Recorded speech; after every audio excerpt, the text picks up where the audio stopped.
Today we're going to go over all the Candace stuff, all the developments in Charlie Kirk. There's a whole bunch of other people that have added a lot of important information, leaks, digging, and investigation to the story that's going to add to the picture that's being painted right now about what's going on with Charlie Kirk's assassination, the investigation, what's going on with Turning Point USA, what's going on with Erica, what's going on with Candace, what's going on with the internet coming after Candace, trying to break it all down. Conspiracy theories are entering a dangerous... Information is the oxygen of the democracy. There's so much evidence out there that even if less than 1% is true, that would be enough to collapse the current paradigm and change the whole planet. I've been gone for the last 3 days, if you didn't hear. So I've been watching, but I've also been away, not commenting on everything, and trying to keep up with everything because a lot has happened. And on Tuesday when Candace came back, there seemed to be a swarm of people worried that she'd like sold out all of a sudden, that Erica had like made her some offer and that she couldn't be trusted anymore. And we'll get into my reasoning and everything that I think about that. But I suspect that that was a narrative pushed by shills that then a lot of regular people got swept up in. It was a very effective campaign there. And I suspect that that is propaganda, very carefully crafted to try to shake your convictions and your questions. And then magnified, amplified by all of the usual shilly influencers. You can always tell what's going on when you look at the responses from various people and how they are parroting different narratives. But when I watched Candace's Tuesday stream, her first stream back since talking to Erica in private for 4.5 hours, I felt like we had a bunch of new information added to the ledger, a bunch of very useful data points to add to the data set to help all us other journalists do our jobs and cross-reference things and get a little bit more accountability for what is really going on and what TPUSA is saying is going on and what various other people are saying is going on. And I'll get into all of that. We've got a Green Beret sniper with some very wild allegations about leaks that he's gotten from the CIA about the FBI interfering with the investigation and shutting down CIA inquiries, shutting down inquiries into foreign involvement. We've got some great commentary on some of the stuff Candace revealed about the bullet, allegedly, coming from Valhalla VFT. We got a whole bunch of different clips. This is going to be a long stream. We're going to try to go through everything in relatively granular detail and watch a bunch of clips, comment on a whole bunch of it, and hopefully give some context, at least give you my perspective, sort of halfway in, halfway out, what I see, what I think's going on. As always, you should think for yourself. You shouldn't trust me. You shouldn't trust Candace. You definitely shouldn't trust people like Tim Pool or Steven Crowder or Ben Shapiro or anyone else. You should think for yourself, and you should look at a wide variety of sources. You should do your own research, and you should come to your own conclusions. And you should always keep your mind open to other theories and to the possibility that there are bad actors in the space. And just, stay humble and remember that this is extremely complex and there are multiple layers of games being played beneath the scenes here, I presume. And we're very likely looking at some sort of government cover-up of possibly some sort of military assassination operation. And all of that comes with extreme complexity that us as regular people, as regular citizens, have a very limited window into. And we can judge it based upon historical context. We can judge it based on who's saying what. You can judge it based on research that you do. But ultimately, it's a very muddy area right now to try to unpack and to try to figure out what's going on. But today we're going to try to do our best. And we'll see what comes of it. Once I'm done with all this, I'd be curious to hear if you guys agree or disagree, if you think I'm crazy, or if you think this adds some good context. Because I think that this week the ball is moving way down the field. And Candace has made it clear that she's dropping shitloads of stuff every day this week because she's getting ready to go on break. And I think I think she's just fed up with it. And the propaganda is reaching a fever pitch. TPUSA seems to be maximally fearful right now. Everything seems to be at a very important nexus point, which has a lot to do with how Candace is doing what she's doing, the way she's doing it. But it also has a lot to do with what everyone else is doing and what's going on. And I expect that this week is going to just continue to be wild in this investigation. And I expect that the Christmas holiday is going to not be quite so quiet as one might expect. So,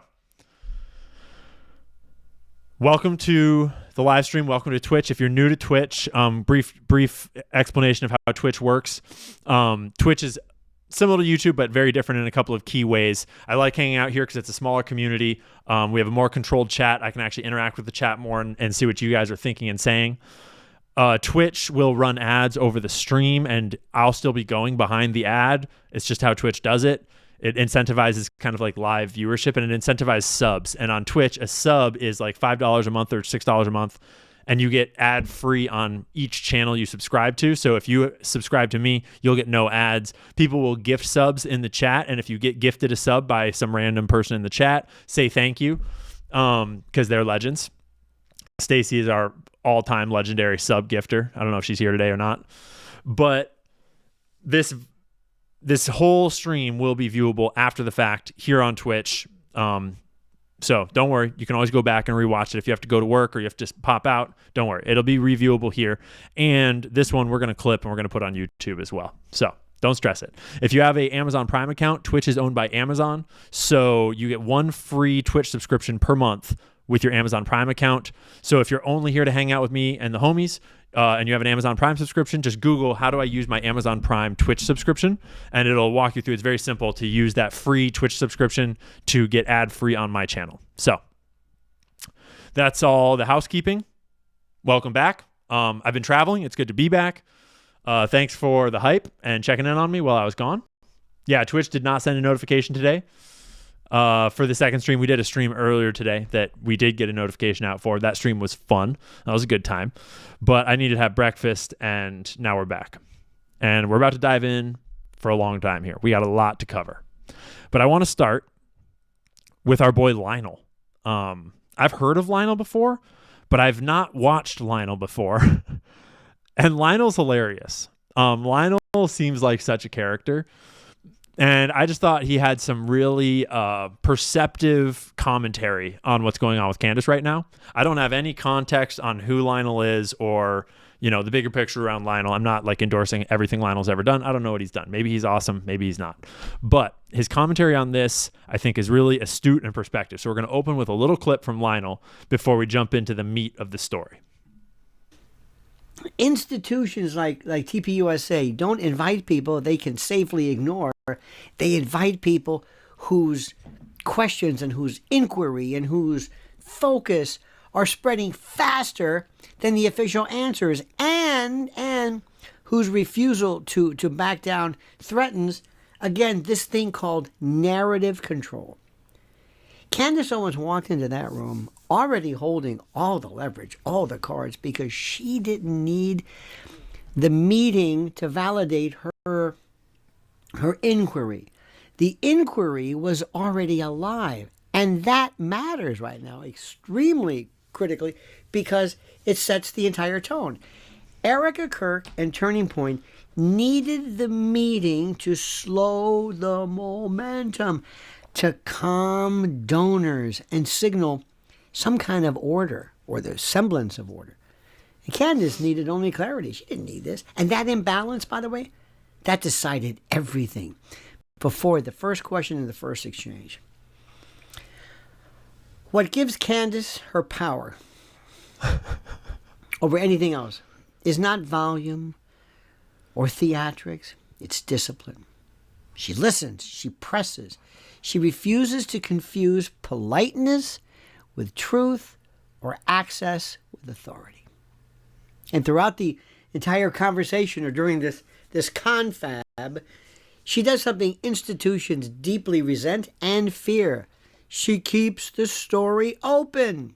Every time an answer seems to resolve one issue, she moves calmly to what still remains unresolved, to something else that doesn't align. She accepts acknowledgments. She accepts facts without really allowing them to function as absolution. Okay? She's very good at this. And she distinguishes this thing about suspicion from certainty. Without surrendering either. That's not recklessness. It's method. And when these communications are admitted, it doesn't allow the admission to erase bigger questions and bigger inconsistencies. Let me just explain this to you. This is critical stuff, my friends. Right?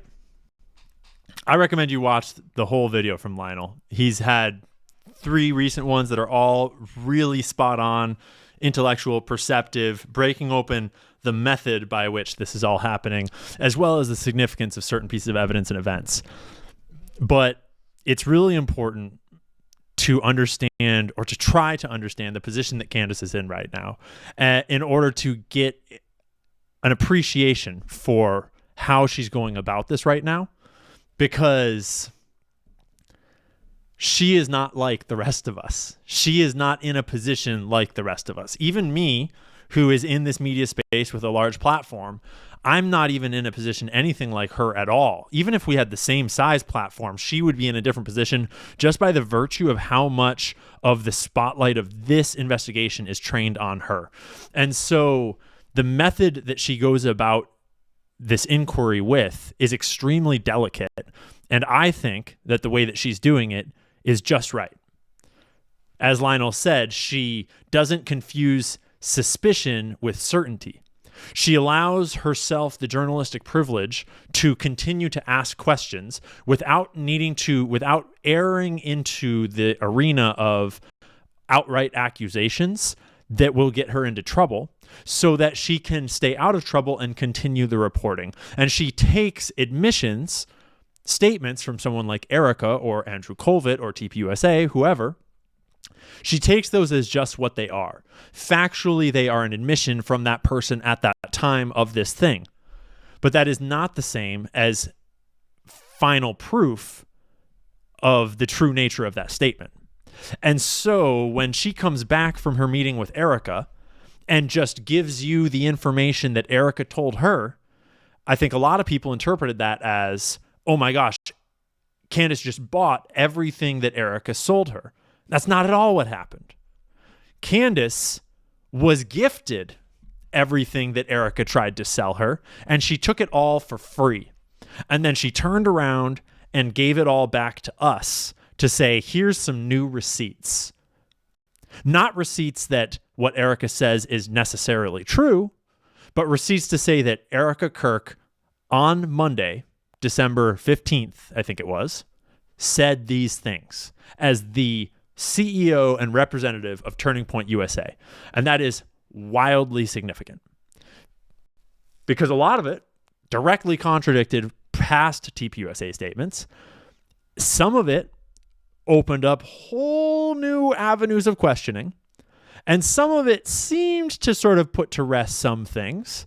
But when you look with subtlety, you realize that actually it mostly just leaves doors open in every direction. So let's get on to Candace's Tuesday show and watch a couple of those clips, and we'll go through each one and we'll discuss each one. And then we'll move on to yesterday's show where she dropped a bunch of new evidence, allegedly. And then we'll get on to other corroborations and examinations by other expert witnesses. Some directly relating to Candace and some in a whole other direction. Oh, this is the entire reason we are doing this. We've been looking at the situation going, why can't Turning Point USA just answer basic questions? And I can tell you guys that yesterday for 4 hours and 30 minutes, there were no rules. They said you can ask us any question that you want, anything that's on your mind. which I appreciated. And some of you guys are thinking, who is they? Who is they? It's the Jews, obviously. Just kidding. It's Justin Strife. Justin Strife was in the room. It was just Justin Strife and Erica. George joined me just for the beginning portion of the conversation because he had that thing going on that I told you on the 15th all day. He was in a conference. And then I brought my cousin Mia, you know, the one that has a really bad attitude. I just bring her there for vibes. I think it just confuses people. They're like, I don't understand. What's this person doing Totally how Candace is. 100%. here? And the reality is she's like always just listening to Cardi B music. But she's my cousin and I always have her around. And so that was it. She was kind of sitting a little bit away, but at the table it was really just the four of us until George left. And I will be honest, I did not know what to expect going into the room. I did not know.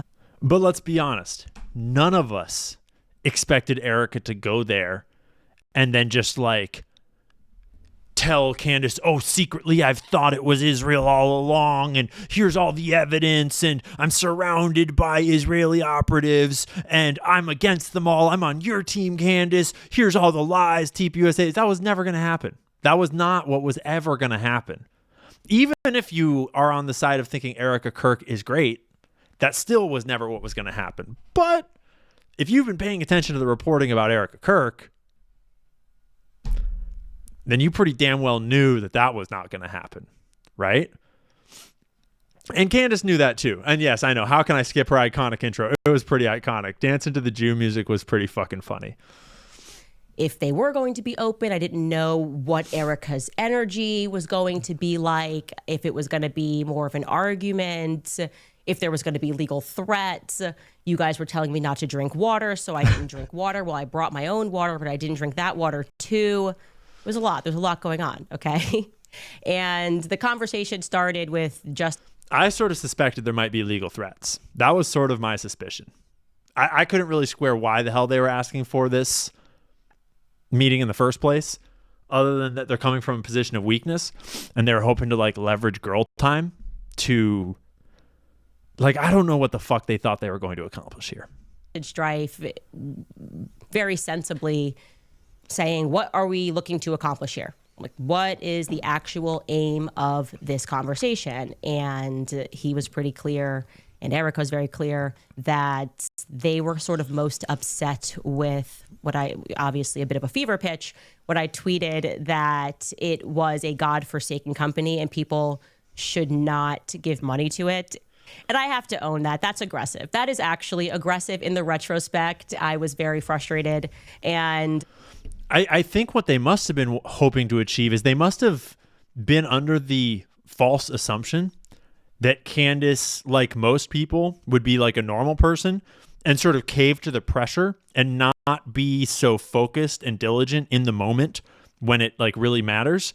And that then they would sort of be able to diffuse her shit a little bit, meaning that they must not have realized the kinds of situations that Candace has dealt with, the kinds of experience with high profile people that Candace has interviewed and talked to and dealt with in the past. This was nothing for Candace. She was very used to this kind of an inquiry, and there was no emotional pressure or intensity that was going to stop her from asking her questions. Okay. She's been through the fire plenty of times. And so I'm not surprised that this is the report we got back about it all. I don't know. I felt like we weren't getting any answers and there were so many lies. And then I was getting attacked for asking all meaningful questions that was within their capacity to answer. And I told you, I definitely, my problem in life is that I can rise to anger very quickly. I shared with them that I really felt like I was under attack for telling the truth from the very beginning, like casually when I mentioned the Catholicism thing. Like, what was that about? I was like, look. And so there's no point when Candace goes into this meeting, there's no point for her to go in adversarially. That is not the posture that she should be taking. That posture only gives TPUSA more ammunition, only makes her look less like a journalist and more like an angry friend that has a vendetta, right? She's a journalist doing journalism, and it's important that she maintains the posture of journalism. And the posture of journalism is neutral and unbiased, receptive to information, but not jumping to conclusions, right? She should have been recording, but that was against the rules. And journalists are no strangers to off the record or unrecorded or partially record conversations. That's very normal for Candace. Very normal for anyone. I think there's one other little bit of intro concept from her second day, and then we'll get into more clips. So I've kept a lot of cards close to my chest, and truly it is because I have understood throughout this entire process that we need to separate the wheat from the chaff. Like, of course, not every single person is bad at Turning Point USA. We don't have every single person that's bad that works for the FBI or the NSA. There are good guys everywhere, and there are bad people everywhere. So when somebody's telling you everyone's good or everybody's bad, you should not believe that. Well, get ready, guys. Buckle up. Where do we begin? This is what I would say is clearly a federal disaster. You guys said to watch Jesse on Fire's show from today. That looks like a spicy thumbnail. I'll check that out later. But for now, we're going to get into some of the things that some of the receipts that Candace brought back with her, essentially. Some of the things that Erica said that are on the record now, and then some of the evidence that she brought to the table yesterday. This portion, because I didn't get to watch the interview in its entirety, and we were pulling clips because a lot was coming out very quickly, but there was a portion that was going around that was viral, and it was Erica saying that she had Charlie's phone and that Charlie never texted anybody the night before saying that he thought that they were going to kill him. And that obviously reflected poorly on me because I was the one who said that he did, in fact, text multiple people the night before. And then I went on Jimmy Dore. This part is fucking shady. This part sounds shady as shit, right? And again, it's not Candace's place to call Erica Kirk out to her face, because partially you want to keep Erica talking. You want to keep Erica on friendly exchange terms so that she'll just keep talking, right? One of the most important stratagems is when your enemy's making a mistake, don't stop them. Stacy is a legend. Stacy in the chat gifting a ton of subs. Thanks, Stacy. And so if Erica's just going to come in here and start offering information to Candace doesn't want that to stop. Damn, everybody that just got a sub from Stacy, say thank you. 100 subs. Stacy, you're a total legend. Really appreciate you.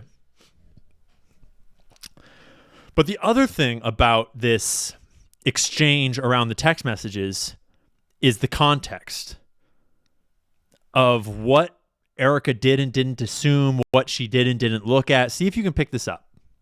On Friday, Jimmy Dore show, and I clarified, I said, Andrew Colvett told me specifically that he was one of the people that received this text message. So I got that first person. I didn't get that from a source. I got that directly from Andrew Colvett. And then somebody who had access to Dan Flood's communications said that Dan Flood similarly received a text message. They owned that right away and explained, Erica said that she has Charlie's phone. She's looking at his iMessages. And it turns out that he, like everybody else, communicates on Signal. He communicates on Telegram. And that those when she heard me say that, they then went and looked. And yes, that what I said was true. So you mean to tell me that Erica has lived in this life for years? That she was Charlie's wife for years? That she founded a international charity orphanage when she was 17? She was collaborating with the military. She's been doing all these political things. And she had no knowledge of how Signal and Telegram work? You mean to tell me that Charlie's wife never had any understanding that he used Signal and Telegram? And like, if she was just like a ditzy, like cute wife that has no sort of like masculine qualities, no leadership qualities, like if she was someone other than Erica Kirk, then maybe I would believe that. Maybe she's the kind of Christian wife that just like does fully female things and stays totally out of it and is totally uninvolved and is just a sweetheart. But that's not who Erica Kirk is at all. That's not the type of relationship that we've been led to understand that they had. She herself came out in the first days and said that Charlie told her everything. She knows everything. That's a quote from Erica, more or less, from when she joined the Charlie Kirk show days after he was killed. She's not a dumb housewife. And now she stepped in as CEO, so she damn well better understand encrypted messaging apps. And theoretically, she would even understand that they aren't all that safe after all at this point. Yeah, we're going to check out James's video about her later. But you know what I'm saying? Is so it's like, first the excuse is, oh, I looked at his text messages, at his Apple SMS messages, and I didn't see anything like that. You mean to say that your husband was assassinated under very suspicious circumstances and you didn't go and check the encrypted messaging apps that are right there on his phone until after you got called out directly? And key phrasing here, Candace called out directly that Andrew Colvett had received a very specific message under the pretext that she had substantial knowledge of what the wording was and what that was. So there is more context around Colvett's message. Dan Flood's message, it sounded like she'd gotten secondhand and she didn't know exactly what the wording was. And you notice how the way that Erica addressed Colvett's message and the way that Erica addresses Dan's message is really different here. Andrew Colvett received a message the night before, and Dan Flood received a message the night before. Now, they asked me if I had actually like a concrete a copy of what Dan Flood got the night before, and I said no. Somebody told me what it said, which was almost exactly what Andrew said. I wonder what Erica would have said if Candace had claimed that she had a copy of Dan's message. Do you think that if Candace had said, yes, I have a screenshot of Dan's message, do you think that then Erica would have said what comes next? Which is, they're going to kill me. Andrew did not know who they were, that he was referring to were, but they clarified that the message that Dan Flood received said the left is going to kill me. So I can't confirm that one way or the other. I have to trust them on that because I did not see that concrete message. I was told that it said they. Right? And maybe it did say the left. I don't know. But it's interesting that the one that said the left is the one that is more obscure and likely to never come out. Quite the coincidence, right? And you notice how Candace framed it. She told you what was said, and then she said, I can't confirm that either way. I just have to trust Erica on that. Translation, that's only what Erica said. That's all it is. That's what Erica said. And now that's on the record as what Erica said. Now, obviously, we discussed the moment, and I'm like, that's the end of that clip. We watched this one. That's fair to clear that up. Now, I did not at all recant any of my suspicions, and I understand people disagree with me. And did you notice how, though, all the Zio shills were all over Twitter, like reposting clips of this, being like, Candace walks back all of her positions. No, she didn't. She didn't walk back any of her positions. She very specifically did not walk back any of her positions. She just reported what Erica said about her positions, and in some cases, Erica corroborated her positions directly. Let's not forget that until recently, Candace was crazy wrong. Candace needed to be institutionalized. Candace's husband needed to get control of her and shut her up for claiming that Charlie had texted the day before that they were going to kill him. And now we have it straight from Charlie's wife that Candace was not lying. You see how that works? Holding cards close to your chest while you let everyone expose themselves. About particular people at Turning Point USA. I communicated what I communicated in front of the whole world. My skin crawled after I spoke to Carroll Farnsworth, the person who took the cameras down. He lied to me several times. I explained to them, which felt good to have that direct communication, how Carroll lied multiple times. And that I did not understand why he was there that day. They echoed what he said. They defended what he said, that they were trying something new that day, that they typically live stream, which is what Terrell said. They typically live stream, and I said every college event. Well, they said, well, yeah, they live stream the events that are tour stops, but they don't live stream like the outside prove me wrong type events. And that was something that was new, and it required Terrell.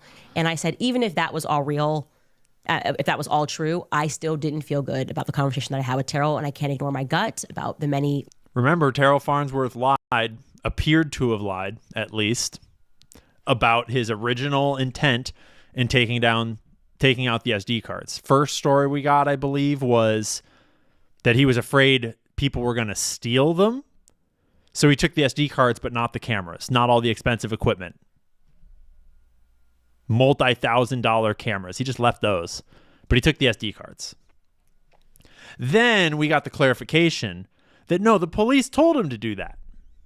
But then the videos came out that showed the timeline of him filming himself, clarifying that there was no police officer that told him to do anything. There was no timeline for that. So then the story changed again, more recently, to be, oh, well, he took the SD cards out because he was afraid people would steal them.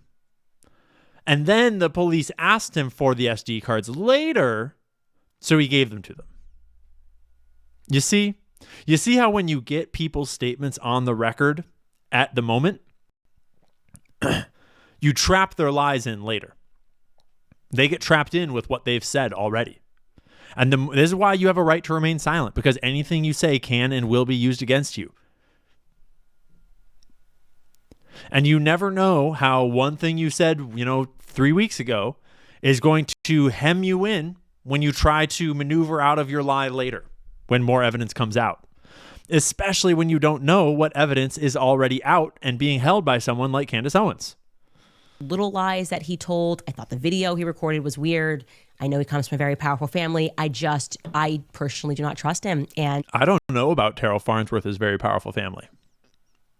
I need to read more into Terrell Farnsworth's very powerful family, apparently.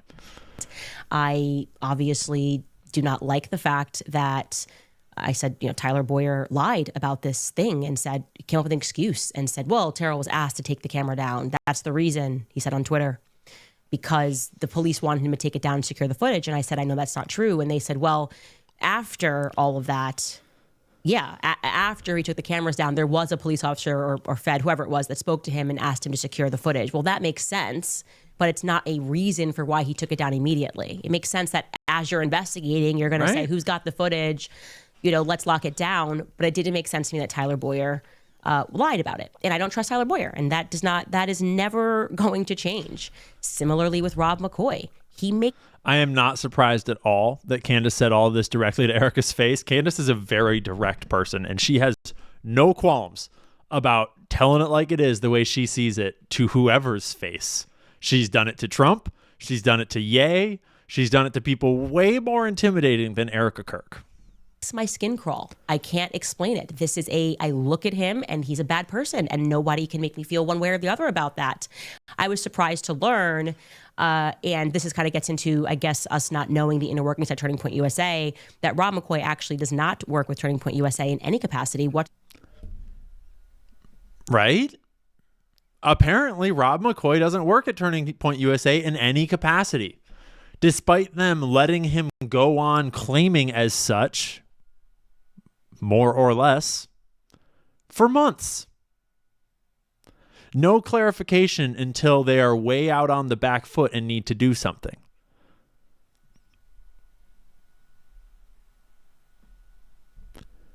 Because everyone that was doing research into it, myself included, was turning up the fact that Rob McCoy helped found Turning Point USA Faith. Right? I remember doing that research. And so where's the shift? Was it that he had been involved and then they scrubbed all that? Or was it a bunch of just false journalism hanging out there on the internet? Because to me, just my opinion, it looks a lot more like Rob McCoy has been jettisoned and they have washed their hands of that as much as possible and claimed that he never worked there, under any capacity because there's too many eyes on Rob McCoy and his operation has been exposed. That's what that looks like to me. I could be wrong, but that's what it looks like. Yeah. So Nate looked for Mikey and his dad on TPUSA's website and they're not there. Isn't that interesting? See what I'm saying? Is a lot got done. A lot came out of this meeting, and a lot came out in her Tuesday episode when apparently everyone felt betrayed. Whatsoever. And so him communicating as he has done, like, I'm the pastor, I'm this, I'm that, it's just not real. Like, that is not real. And we should know that that's not real. But is it Israel? Because it might be Israel. When he says that, call him out on that separately from Turning Point USA. I was operating under the assumption that he worked for Turning Point USA. And I said, if obviously that's wrong, I'm happy to correct that. But also, what were we to assume when he hit the stage at the memorial and said, I'm America's pastor, and then had the Wikipedia updated and said, well, I'm assuming he had it updated because who else would do that he started Turning Point USA Faith. Right? It was on his fucking Wikipedia page that he helped found TPUSA Faith. A very suspicious organization with all kinds of ties to the New Apostolic Reform movement, to Ziklag, to all these Zio donors and Zionist Christians infiltrating the Christian faith. Yeah, they think we're stupid. So I guess, to be clear, we were just wrong about that. And I will have a lot more to say about... And see, when she says we were wrong about that, what she's saying is, okay, whatever you say. If you say he never worked there, cool. I wonder what sermons Alley Files has saved on her hard drive from Rob McCoy. I wonder what content Baron Coleman has saved on his files about Rob McCoy talking about TPUSA Faith. I wonder what past words just got trapped in this new reality where Rob McCoy never worked for TPUSA under any capacity. Rob McCoy, and where I believe he fits into a lot of things. So I'm not letting up on that. Now, one piece of this where I still don't understand it. Oh, yes. Here we go. One piece of this where I still don't understand it, and the magic bullet. Okay. Now, we all recall what happened. I casually say on the show, hey, I saw the footage. There was no blood. And honestly, when I said it, I didn't process how big of a deal that was with the 30-06. Very quickly, what happens is Andrew Colvett whips up this tweet about what happened with the bullet, and he said he wanted to address all of the discussion that was being had about the online chatter. I'm obviously paraphrasing here. He says, I apologize, it's going to get graphic, but he spoke with the surgeon. The bullet should have gone through. The surgeon then explained. I'm going to skip through a bit of her reading his tweet. Through. It likely would have killed those standing behind him too. And we were just like, that kind of was like the beginning of the WTF. That was where a lot of the military people that were weirded out by the wound, that was where they lost it. That's where a lot of conspiracy theorists were born, because that's some bullshit. Right? I feel like that was kind of the beginning of it. And immediately people in the comments responded to Andrew, and this individual said, this post is so fake as it would violate HIPAA.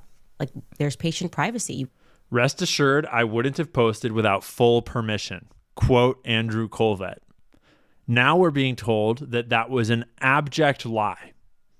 At this point, if Andrew Colvett isn't fired, I'm confused. If Andrew Colvett is not fired and investigated, I am confused. Because Andrew Colvett has just completely defamed Turning Point USA. And he is their spokesperson. He is supposed to be their PR representative. And he's now been caught multiple times lying on the internet about very important things. Making up quotations, making up information, claiming that he has full permission, which would imply from Erica as well as the surgeon, when none of that was true.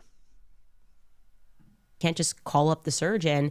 And then Andrew Colbert replies and says, rest assured, I would not have posted without full permission. Now, he said he spoke to the surgeon, and they confirmed that Andrew spoke to the surgeon, but that they did not know that he was going to write that tweet.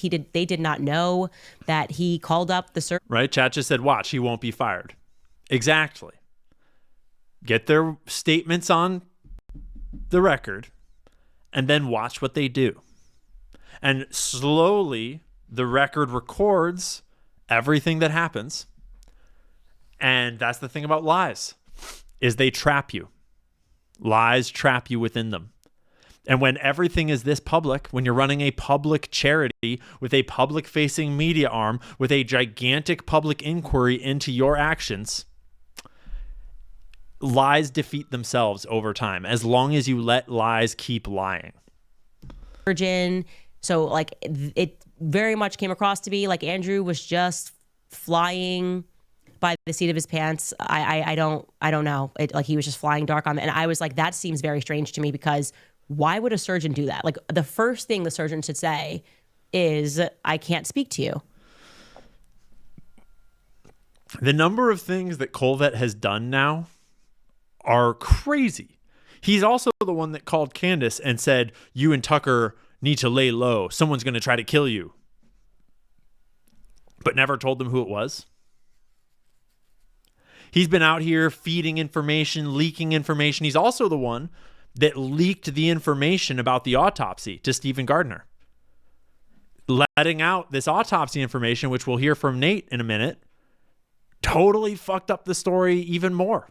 Especially now that they've walked their story back around to say it was a frangible round. And we'll get to Nate in a second to explain that.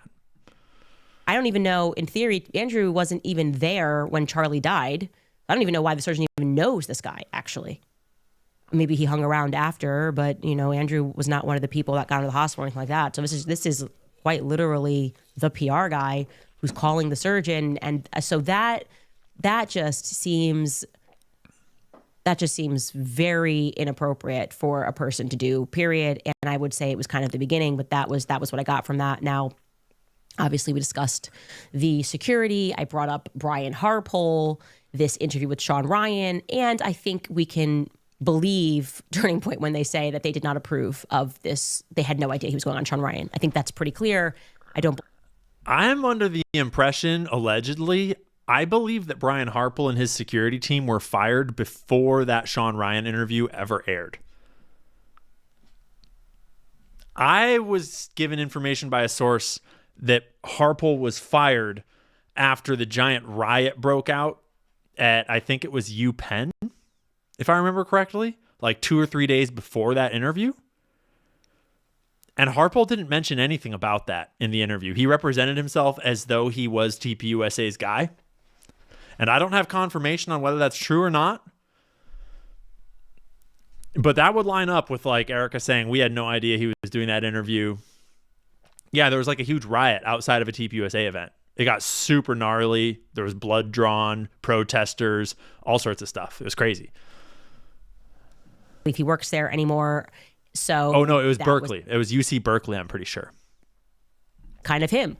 Just getting out there and perhaps trying to rescue his own reputation. And I think that only made his reputation worse, actually, because people rightfully sensed that he wasn't telling the truth in that interview, that he was being cagey, that he was saying things that didn't make any sense. This is the UC Berkeley event I'm referring to. Violence breaks out at a Turning Point USA event on UC Berkeley campus.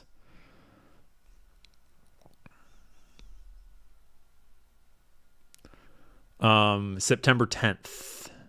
No, that was when that's Charlie being killed.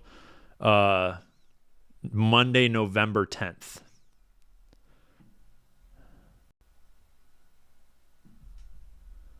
Again, you constantly have these people that believe, like Brian Harple, that with enough performance, he can sit down and you're just going to convince people that this is real. And this is just a different time. Like I said, these TikTokers are out of control. They will check you in 4 seconds. Okay. Things that the biggest piece of this that I want to communicate, and that I did communicate to them, and I hope that they took me seriously on this, or that, rather that they take my strong advice on this. Yeah, so the Sean Ryan interview aired on November 17th. And I got intel at the time from a source inside claiming that Brian Harple had been fired in the week leading up to this interview. Possibly in direct response to this absolute disaster at UC Berkeley, but probably in a bigger picture than that. It's hard to say. I don't know if that's true or not. That's allegedly. But that's what I was told.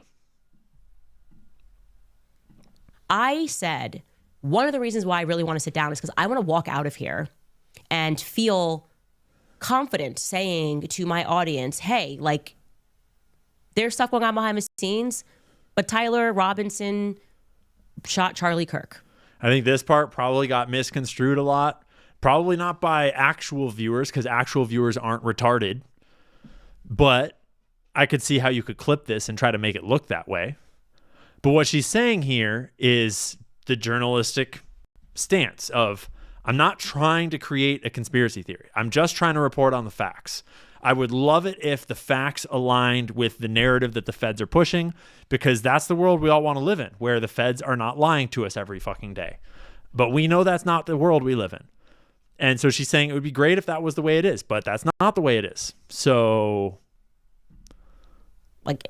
that more will come out, but you can take it from me that this is what happened. I was looking to achieve that because there's been a lot of signaling from various people, some people who are experts, some people who have been involved in cases, that there's obviously going to be stuff that the public does not have access to.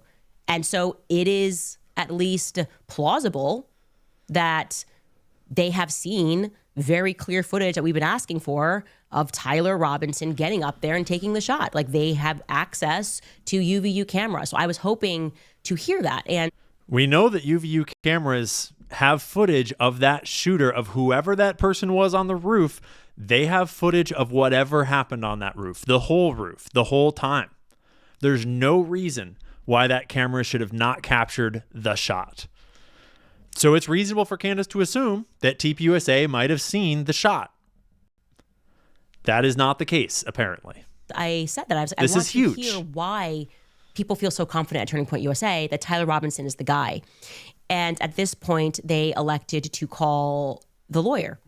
And the lawyer should have told them to shut the fuck up and move on to the next question, honestly. The lawyer should not have let them say what they said next. You know, their lawyer, who is involved in this case, one of the lawyers that's involved in this case, there's always a team of lawyers, especially for something like this. And what I got from the lawyer did not make me feel that Tyler Robinson shot Charlie Kirk. It did not make me feel confident that he didn't or did shoot Charlie Kirk. I was very surprised by this. He spoke a very long time. I asked, can you share with me what it is? And I said, when you share this with me, I will not say what that thing is. If we want to protect the integrity of the case, I'm not gonna. If you say we've got the footage of him taking a shot, I promise I won't say that to the audience.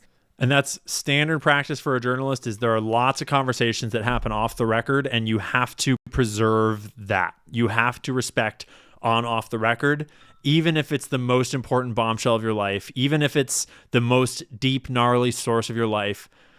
Candace has to protect her sources, even if that source is TPUSA's lawyer, Erica Kirk herself. But she wouldn't come out and say this. This is not her lying about what happened. This is her telling you the truth, that they didn't try to force her to keep it off the record because there wasn't anything there. To them that you have something that is solid. And no, to the exact contrary, this guy effectively said, not effectively, he said that they have nothing but the affidavit. Okay, so what we have seen is what they have. What is being discussed publicly, you are this whole non-expert problem with well, you don't know. It's like what you read his messages that don't have any dates on it, Tyler Robinson writing out everything and the clean alibi, that's what they have. And what he explained to me was that that's the affidavit stage. That's where it's at. Now, like, is there a world where they have more and they're keeping it secret from Candace and they lied to her? Maybe. But as a journalist, she's perfectly protected now to claim that because they told her that directly. It's not Candace's fault that they lied to her. So it's not like they're going to trap Candace in some legal issue because she's now going to operate on that assumption. They told her that, like, this is what we've got. And if that's all they've got, that's crazy, dude. That they are that certain that they're running this PR, that they're running this media off of just the public information. And they're letting Andrew Colvett come out and lie about the affidavit. Well, lie about the autopsy, allegedly. Lie about the bullet. Lie about the surgeon. Lie about all sorts of parts of TPUSA. They're letting Rob McCoy lie about TPUSA all day long. And they don't have any extra evidence to make them feel certain that it's Tyler Robinson? And how does that make you feel about Erica Kirk? Because in my opinion, just my opinion, that's not a very smart lady. If you see this evidence in your husband's assassination investigation, and you feel so confident based on this evidence that it's a closed case and that you're not going to ask for any more investigation, not to mention you're going to actually go out and engage in propaganda for this investigation, that's a not smart lady. Or it's something else. Right? I mean, I pray to God that I never marry a woman like that. That's all I'll say. If I'm ever assassinated in the future, I pray to God that I've married a woman that is smarter than that. And then what takes place now is the investigation is ongoing, right? So right now they're looking for more information. And once investigators, they could very well have obviously footage. And that is why they might feel that, oh, we're definitely gonna get this prosecution. But the reality is they don't actually share that information with the victim. They don't share that information with Erica. They don't, in this part of the process, they will not know what investigators have discovered. This is what the lawyer told me until May. And yes, we will get to Erica's backstory a little bit more. We're going to watch some of James Lee's reporting on that in just a minute. Okay. They have not seen anything that you have not seen, is what I want you to know. So with that in mind, I'm sitting here going, why are you signaling? Why do I feel like the public's being gaslit on this? There's been nothing that's convincing. There are so many commentators who have gone out and said to you, it's overwhelming. The evidence is overwhelming. The text messages that don't have a date, that don't even sound real, that's overwhelming. That to me feels really fake and gay. I really do want to say that to every commentator that is out there trying to tell the public and insisting that if you say it enough times it'll become real, you're actually just being dishonest. And I offered that a more honest way to communicate would be to say, we think he's involved. We feel strongly. I've said that. I think he's involved. We are very hopeful that throughout this investigation. Same. He's probably involved. The question is how. The question is who else. The question is if it was a frangible round, how'd he get it? How'd he even know to use one? And we'll look at Nate's stuff in a minute about that. We are going to get that concrete thing. And that's where we're at right now. That's just the stage that we are at. That is not what we are getting from them. That is like, I just feel like that's really important to let you guys know. Let the gaslighting stop. They have what you have. Okay. There is nothing else. They are in an investigative stage. Erica has been named as the victim. They will know more in this May hearing, which is the probable cause hearing. That's what the lawyer told me. It's probable cause hearing. And that's when they will see the evidence. That's when they get to present the evidence, why they are going to stand there before a judge and be like, yes. Someone in chat just said, I feel the next stage is a Groyper attack. Oh, it is. And it's already happening. Maybe that's just Nick's hate. Maybe that's just Nick's vindictive hatred. So we need to move this forward. It's not just an affidavit. We're not pulling together scraps. We have concrete evidence. Until then, okay, until we all get on the same page and understand what else they have, I am very confident stating the opposite of all of my, I guess, well-paid peers, in that I don't believe that Tyler Robinson pulled the trigger. Which is, your lawyers, or the investigators rather, not their lawyers, because they're not the ones investigating. It's the state of Utah that's investigating. They have not called the one solitary person, as I told you guys, who filmed as he was on the roof. Remember the guy that's like, oh, there's somebody on the roof, and he sees him crouch down. I said, I spoke to that person, and his testimony would be devastating to your prosecution. He saw the person on the roof. He filmed the person on the roof at 12:23 p.m. and he did not see that person take the shot. And this is not some random student. This is a guy who trains people to shoot guns at a range. He knows guns, okay? He said what he saw was a smaller gun. He said that this person was dressed in black tactical gear and there was no recoil. Right? I mean, there's so many pieces to that. They haven't contacted him. Who was he in the first place? Pretty convenient that he's the one that saw the guy, but then his testimony doesn't line up at all with what we're being told now. Not at all. And Candace points out that, like, you should speak to him because he will blow your case apart. He's like the exact kind of witness that the other team should go and look into. Although apparently they haven't. Which is also kind of weird. That's devastating. That would be devastating to the prosecution. Another really big thing that happened was they brought me Mikey's call logs, okay? They brought me Mikey's call logs, and that is why I said this was a productive meeting. There is no other way to say it. I asked every question, and they came with paperwork to show and to answer and to explain certain things. Also, which was, I thought, actually kind of sweet, that I guess I did on the previous show. I was like kind of looking at things into Mikey and I couldn't find him. And someone said, I think Mikey's not his real name. They thought it was his middle name actually. And I just assumed, okay, well, maybe he's using his middle name and that's why I can't find him. But Mikey really wants you guys to know that is his real name. And it is his real name. I found out shortly thereafter that they were confusing his middle name with, they thought it was switched. That Michael is his real name, just to clarify that, because I realized I actually didn't go back and clarify that. But Mikey's call logs, big piece of this, okay? I'm going to, I guess, jog your memory on what Blake said about Mikey that day, and then I'll tell you what actually happened, because I don't think Blake has that great of a memory, okay? Take a listen. Chat, I don't know if you guys think that it's even possible that Blake could have this bad of a memory.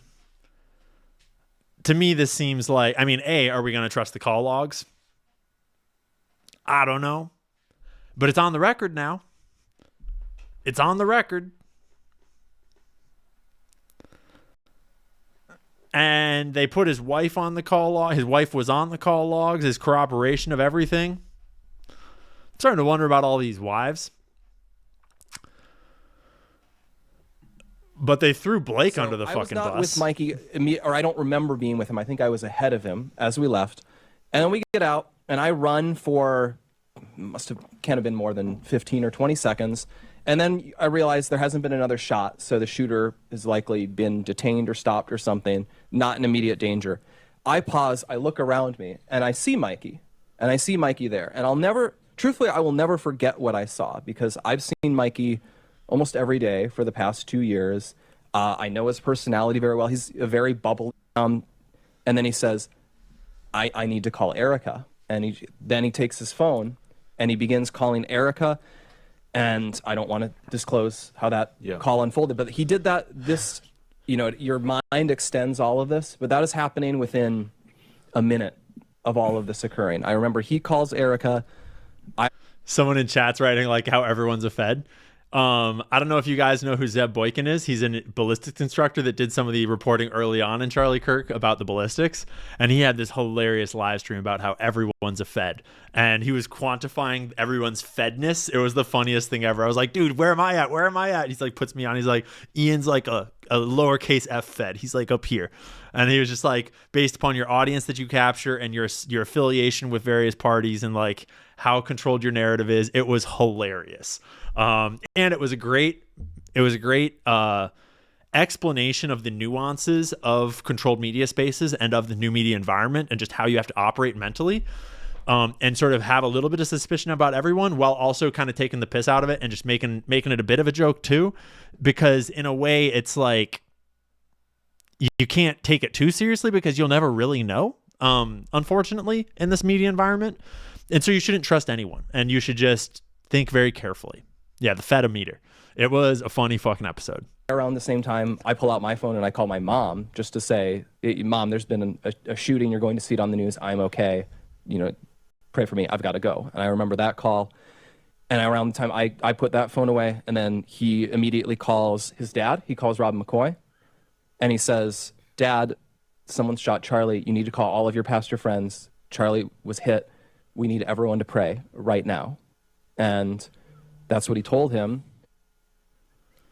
Okay, so that's just not right. And so when he says, I might be imagining this, for I'll never forget, followed by I might be imagining this, probably means that maybe you forgot and like you really could be imagining. Now, for me personally, I think the normal physiological response in these high adrenaline situations for most people is you lock in. That they're literally your body. Not Blake. Erica, we were told this by many people also that he trained like he almost like went to a camp and trained, and Charlie was like 1 2 3 go, and like fast 1 2 3 go. That's why he walked away. 1 2 3 go, and just told him this is what the first thing you do is Blake gnawing it. Blake, now speed. Actually, the first person he called was his wife. He called Elizabeth McCoy, and then he stayed on the phone with his wife for 10 minutes, and during those 10 minutes he three-wayed Erica 3 minutes after the shot went off. And then he three-ways his father. And then he three-ways a third person who I am not interested in mentioning because it's not relevant. Right?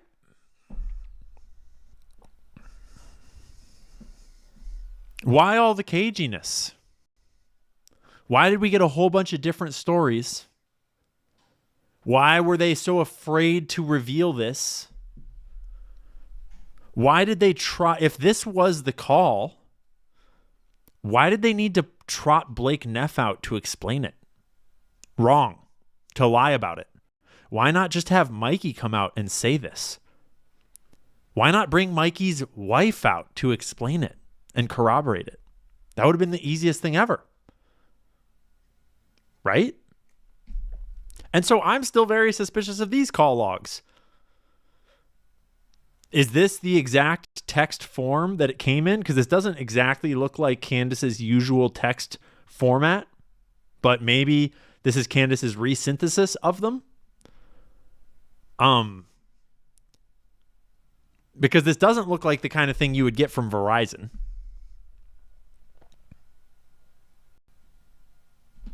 Right? And so this is where just getting them on record saying things is really valuable. Really valuable.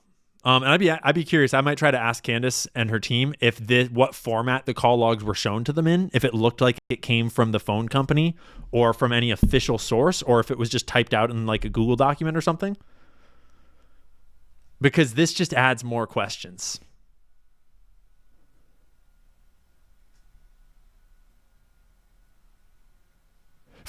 So first off, we are now to believe that when Mikey did this and walked away like this, he wasn't on the phone already. He didn't call her until a minute after. Maybe. Even though when he goes behind the tent, both hands are going to his ears. And then when he walks out from behind the tent, one hand is at his ear and the other hand is not. Already in that moment. Doesn't really look like how you would plug your ears to me. But then, a minute later, apparently he's making a phone call to his wife. Maybe as he's walking away from the SUV in the background in the images that we have of him. The caginess is suspicious. This is Danny McCoy, by the way, is his brother that's in the military, but that's before the shot goes. Pierce Morgan asked her directly, and she said just print it out on paper, but didn't specify. Yup. That tracks. Off. Charlie Kirk shot goes off. So, yeah, the call logs sus in every direction. Back to this Hamptons retreat. There's so many clips. There are so many clips. Right? Remember, the narrative was that after Candace's Tuesday show that she had sold out and that she didn't offer any information. And, oh my gosh, I've given up faith. Oh my gosh, I used to be a Candy and now I'm not. Like, what? I mean, first off, for me, I don't buy everything that Candace says. I don't just take it as gospel truth. I just see it as reporting, and I treat it like everyone else is reporting. And I just watch what she says, and I try to corroborate it for myself, and I see how it plays out, and I know her track record. And based on her track record, I'm not inclined to call her a liar before I see undeniable proof of such. Right? And I think that's probably how a lot of people feel about her reporting.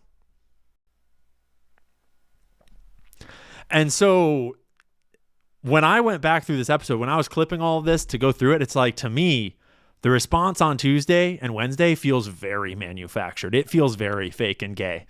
And you should just keep an eye out for these sorts of things, these sorts of tactics, the flooding of the zone. Certainly she could be deceived. Certainly she could be. And we're looking for evidence that that's happened. And if she is being deceived by a complex malicious actor that is giving her false information that's corroborated but still misleading, just that is suspicious as well. Is Tyler Robinson deceiving her? Or is someone else deceiving her? Because if it's not Tyler Robinson and other people are intentionally trying to deceive Candace Owens around this case, ask yourself why and who. Right? And I communicated this with them. That makes me so uncomfortable is how many little lies were told. I think I've been clear about that.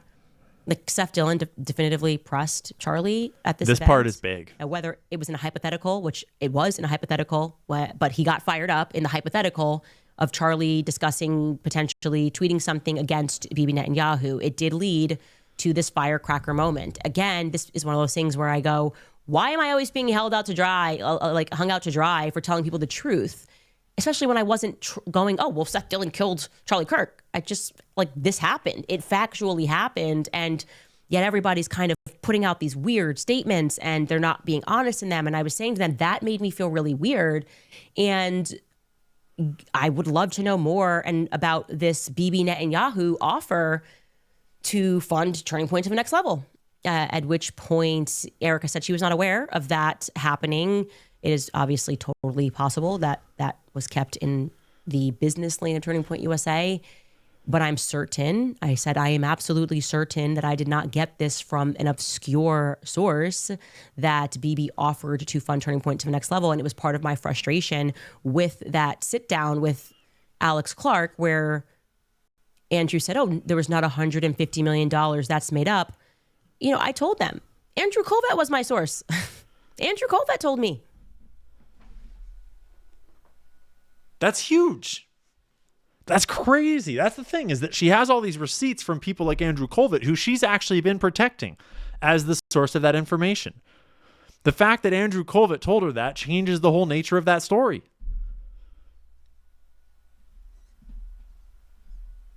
And then TPUSA just sits by while everyone that they own is shilling about how Candace lied about that. And then she said that Andrew Colvett was pissed because he stood to gain a lot from that going to the next level. No, that's a lie. Even though Andrew Colvett's the one that told her about the fucking deal in the first place. Right? If Andrew Colvett doesn't get fired, there's something weird going on. Right? How could you not fire Andrew at this point? How could you not fire Andrew 3 days ago, let alone a month ago? Right? Verbatim. That Bibi Netanyahu offered to take Turning Point to the next level and that Charlie turned that money down. So, Like, so then what was Andrew thinking? Was he thinking that when he leaked that to her early on, he didn't realize how it would come back around? But at the time, was the idea that he was trying to lead her off the train of Israel and think about other things because Charlie turned him down because Andrew Colvin is that dense to think that that's not relevant?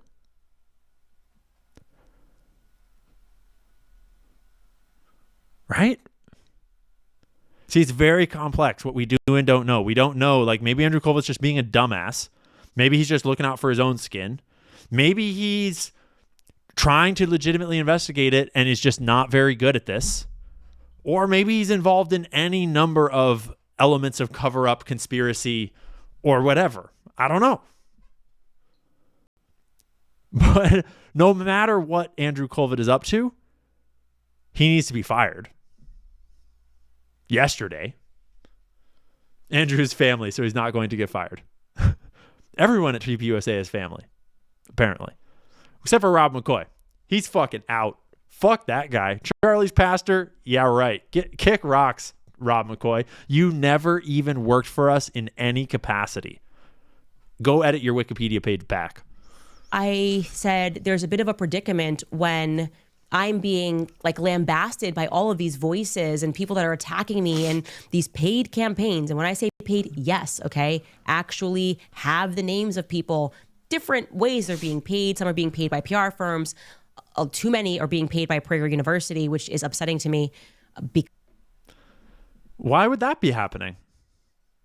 Why would Prager University be paying influencers to shut down and obfuscate and lie about Candace's reporting about Israel's involvement here? How weird. Marissa Streit, I wonder if you could comment on that. Miss Streit, any comment on why PragerU would be having influencers do such things, allegedly? That's weird. Because I know Marissa, and it's just dirty. But it's especially crazy when people are calling it a conspiracy when I share things that are told to me from the spokesperson of Turning Point USA. Okay? That's weird. And yes, they were forthcoming. Nobody's ever denied this. So this was not on our list of lies about the fact that Bibi Netanyahu did call him. Okay, that did happen. Bibi shared that, by the way. Our source for that could have just as well been Bibi Netanyahu.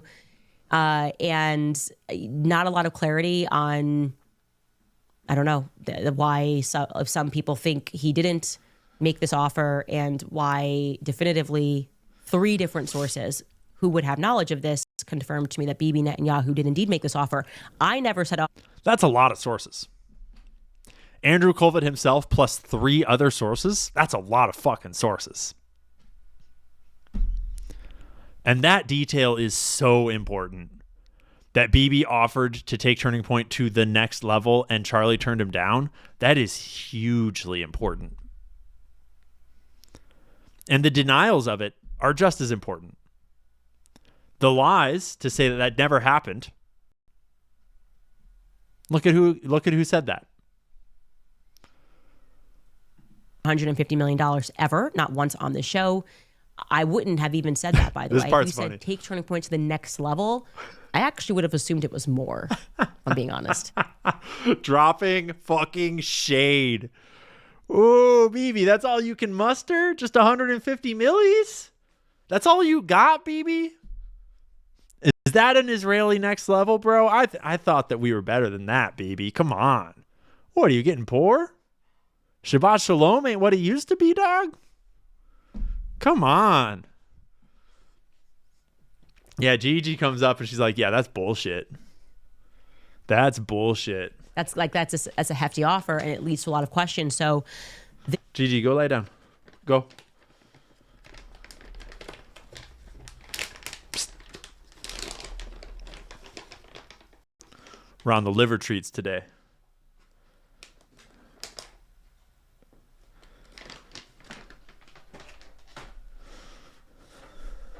Yeah, Gigi in the chat. Gigi in the chat. there was not a lot of clarity there.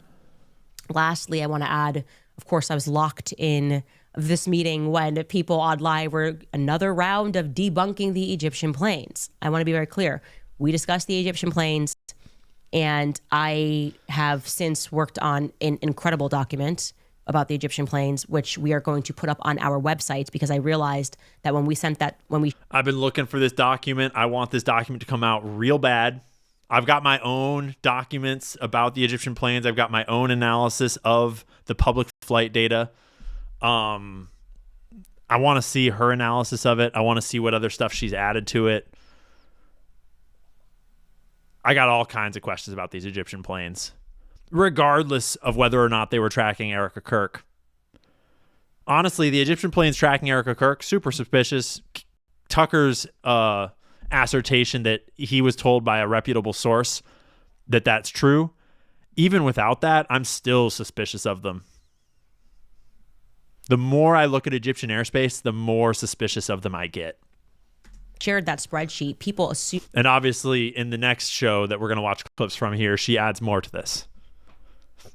That one of the columns, which was actually saying where the planes landed on that day, because it was plus or minus 3 days, was exactly where Erica had been on that day, and that was inaccurate. And so for clarity, I had been working on the last week on turning it into an interactive timeline that we can put up on our website, because I'm certain that these Egyptian planes are incredibly shady. Let's and party. That they were, in fact, tracking Turning Point USA, Faith, broader events. Of course, Erica was at some of them. Charlie was at some of them. But it is the pattern here is undeniable. So let the Pastor Rob McCoy was at some of them. Naysayers and people make videos trying to, fifth round debunk these planes. I also want to say to you that I feel very confident that I know why these planes have caused such panic. And it is because there is... Oh, I forgot. It was actually in this episode that she says this part. Overwhelming evidence that these planes regularly fly in and out of Israel. And I'm going to present that evidence tomorrow. I say that strongly. This is I feel very confident saying these Egyptian planes are flying in and out. And notice I'm saying planes because I have received some information to suggest that, and I've been trying to corroborate it myself. I don't know what information she's got. I think she released a little bit more about it yesterday, the day after this episode. But I want more information. I want proof. I want a DOJ investigation. I want government investigation and data about this. Once I was able to connect people that were on those planes onto other Egyptian planes, I was able to realize that these planes are flying in and out of Israel and turning their transponder off each time that they do it. That is now makes perfect sense of why there was this mass panic, right? It's not exactly like we have a strong Egyptian lobby in the United States. Yep. Whoa, well, those darn Egyptians again are trying to get TikTok censored. I mean, every person in the game, Barry, acting. Well, these are the usual suspects that act if something is a threat to Israel, okay? Which is, they should have just been forthcoming, pretended that it was changing apart. Instead, they're trying to gaslight us. And the thing is, if they've been pretending it was changing apart, they still would have had a lot of explaining to do, because we carefully analyze the flight patterns of these Egyptian planes, and they just don't line up with maintenance. Even though there is a Dassault maintenance facility in the area, it just doesn't line up. It's weird. I can't come up with any logical explanation. I'm not an expert. Maybe someone can explain it in a way that it makes sense. But those flight patterns of those Egyptian planes this year and last year are super weird. they're actually, frankly, just pissing me off. So I became locked in on these Egyptian planes, because that's how I am. Okay. You keep pushing me and keep pushing me, I will become an expert on these planes. I'll learn how to build an Egyptian plane. And the reality is, like I said, tomorrow I will show you how these planes tie back to Israel. And there's no disproving this. So more on that later. Yeah, I've got some pretty fucking solid sourcing to make me believe that. Aside from Candace, and aside from my own investigation, but it's the kind of thing that's so hard to prove with public information that I'm trying hard, because I agree that the Egyptian planes are so important. We might have already seen this clip. Next up, that quotation continues. HIPAA compliant. Oh no. Okay. Is like the Man of Steel. So we're on to yesterday's show now. Wednesday's show. It should have just gone through and through. It likely would have killed those standing behind him too. And that seems strange for a lot of reasons. First off, HIPAA compliance. Why would he speak to Andrew Colvett? Also, Did Andrew Colvett record it? It's a pretty long quotation. Why is it in quotations? Do you remember that verbatim? And I can tell you that it's kind of been a mess since. This is kind of the beginning of everything, right? If we're being honest, that one solitary tweet was the beginning of the, what I would call, federal mask slip. It feels like they have been feeding us slop ever since. Well, yeah. I now feel comfortable revealing some more information for you, some that I have held on to, but which the people who gave this to me are now insisting that I reveal. Simply put, and I'm going to say allegedly here only because I did not speak directly to Dr. Lee Trotter. But apparently the people that told her this are now insisting that she reveal it. So kind of implies that they're close friends of his or family or something, because they're trying to clear his name, sort of. But I very much have verified and trust this source. Simply put, never once did Dr. Lee Trotter say that Charlie's neck was stopped. Charlie's neck stopped a .30-06 bullet. And if you've seen Barron's reporting about Dr. Lee Trotter and his planes and everything, people were starting to get a little suspicious of Dr. Lee Trotter, of Dr. Lee DuPont Trotter. I mean, Dr. Trotter is an interesting character, it sure looks like. And yeah, I'm not sure if we're now protecting the surgeon or if the surgeon actually never said that. I don't know what's going on with the surgeon, but I have questions all over this autopsy. Every direction of this autopsy, we have questions. Yeah, he speaks 5 languages allegedly based upon whatever that profile was. He has multiple planes in different companies, one of which is a bush plane so he can land anywhere, that he keeps the flight data very carefully private for. That's weird. It's actually hugely embarrassing. He just likes aviation. For any surgeon to have said something like that. It's hugely embarrassing also because we're being told that, if you're not up to date on your JFK lore, controlling the surgeons, the autopsies, the coroners is old standard practice. Very, very useful in these kinds of situations. He's violating HIPAA to get this information out there in this very high stress situation. You're actually accusing him of being not a professional on top of also kind of being an idiot. And you can imagine that that's put a lot of undue stress on the surgeon's family, as many of them have been wrongly implicated in a cover-up. Like the absurdity of such a narrative, if you're going to put something out there, there's going to be flack that comes upon the surgeon, the other doctors. Yep. And it's understandable. It's understandable that people would be suspicious.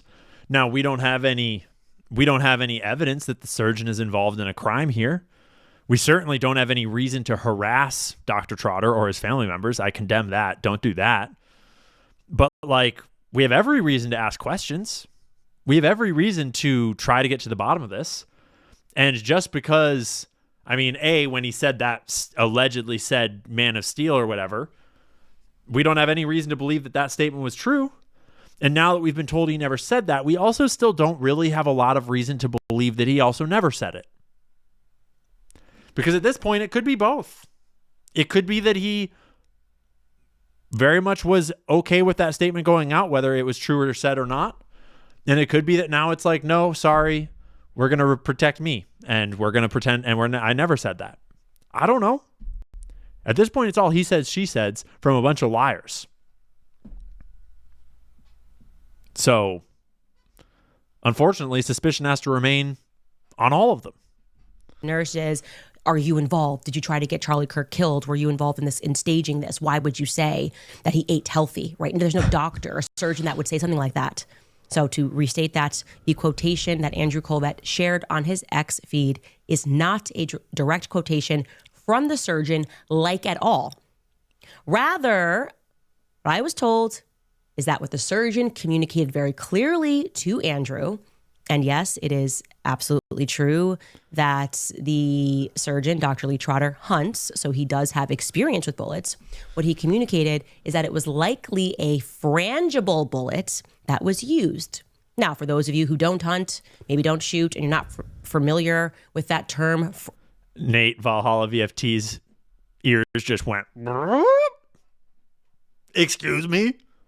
And we're going to watch some of Nate's clips here in just a second. Frangible, like what's a frangible bullet? That refers to a specialized ammunition that is designed to disintegrate into powder upon impact. Yeah. So, Nate watches this. That is designed to disintegrate into powder upon impact. Okay, so super convenient. Again, all of a sudden, 3 months later, the surgeon comes out and says, no, that's all lies. He never said that. It was a frangible round, which again immediately makes the entire narrative work. It does. And I will show. Super convenient, right? And that's why I'm saying that I don't necessarily believe either of these statements. I don't necessarily believe that he didn't say it. And I don't necessarily believe that he said this now. Because it's almost like they're watching this bullet narrative fall apart, and we've brought a lot of attention to the bullet narrative lately in a very public forum, gotten a lot of heat over pointing out that the bullet doesn't make any fucking sense. And now conveniently, suddenly the bullet is exactly the type of bullet that all the experts have been saying from the start, this is the only type of round that could possibly make sense with what we have on video. You, I put this video out, and it explains a little bit of it. Let me go back. I put this video out. What did I put this out? 2 months ago? And I said this exact thing. I said... Yeah, you have to excuse Candace's descriptions. She's not a gun person. She says turn to powder. You know what she means. Like, you know what a frangible round does. Nate knows what a frangible round does. She was just using her layman understanding to explain, the basics of it. Frangible round makes perfect sense. This is exactly what you would expect. However, we're going to get into the actual anatomy part of this, of why the frangible round just didn't work. Here we go. So, if you didn't see this video that I did, I went through a ton of different types of 30-06 rounds, trying to figure out what's the potential of one of these rounds actually being used that would hit Charlie, create no exit wound, and then, but also create that narrative that TPUSA told us, right? That it came in, hit the C2, tracked down, blew through 6 vertebrae, and an entire bullet lodged in the neck. Okay. TPUSA execs found Ian because of Candace and Nate and Baron because of Ian, just like the rest of us. You're probably right. You're probably right. So again, to my point, frangible round is designed to not penetrate through, specifically designed to not penetrate through, and we'll explain why. Well, OX boot. So we are to believe he only had one frangible round because the other rounds weren't or didn't appear to be? We don't know that because they haven't shown us any photos of the other rounds, which is very suspicious. Because the rounds were apparently engraved with tranny slang. And then they were just sharpied with, internet ideology. I shouldn't say the T word. YouTube will get mad at me for the T word. And then we still don't have photos of them. But allegedly, Tyler Robinson was drawing his little ooh-woos on there. And there's unspent rounds in the cartridge, in the clip. And there's still the casing of the first round that was fired in the rifle. And that had better all be frangible rounds then, if this is what we're being told. Right? And every other shooting where there's been a transgender individual engraving their casings, you know what they did first thing? They fucking published photos of the casings right away. Every time. Right? This is the only time that they have not published photos of the bullets, despite playing out this whole trans slang stuff to try to stoke this leftist ideology narrative. Is that not weird to you? Do you not smell the bullshit from a mile away there? because they need to sell the leftist narrative. So they need to tell you that this really identifiable marker that we've seen in all these totally normal shootings where they've shown us the bullets with the engraved casings, the drawn on symbols, all the crazy scribblings in the notebooks, just so that way you know for sure it was this leftist trans guy who's not actually trans. But then they aren't going to show us these ones. No photos at all. Just trust us, bro. Because we need the right to hate the left, and we need the left to hate the right. And we need you to not ask any questions about foreign involvement in the most significant political assassination in your lifetime. Awfully fucking convenient. Awfully fake and gay. Once we watch this, okay. But here, yeah, I explained it in this video 2 months ago. That would have just literally blown right through Charlie's neck. But now that we've kind of got past those standard hunting rounds, now we're going to get into some niche rounds where there may be a possibility to create no exit wound. Let's check this out. All right, so the frangible round, as it says here, the high-density frangible bullet has tremendous centrifugal force when entering the animal and upon penetration. Also, guys, for everybody who, this was 2 months ago, remember? 2 months ago, I just told you. For everybody who's saying, yeah, it's so easy to find. What's this say right here? What's this say right here? That's going to be a common theme once we start looking for these rounds. Oh, look at that, out of stock. Yeah, they're super common. Anyway, let's keep moving.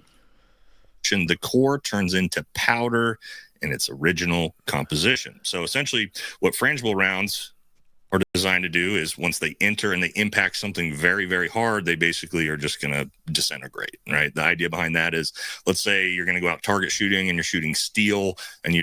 And it's important to hear the explanation about this from someone like Nate, because understanding what frangible rounds are usually used for and understanding why they're pretty rare and kind of hard to get your hands on. They're not impossible to get your hands on, obviously. Nate is very clear about that. But understanding what they're for and why Tyler Robinson probably didn't have them, probably didn't even really know about them, probably, it's important.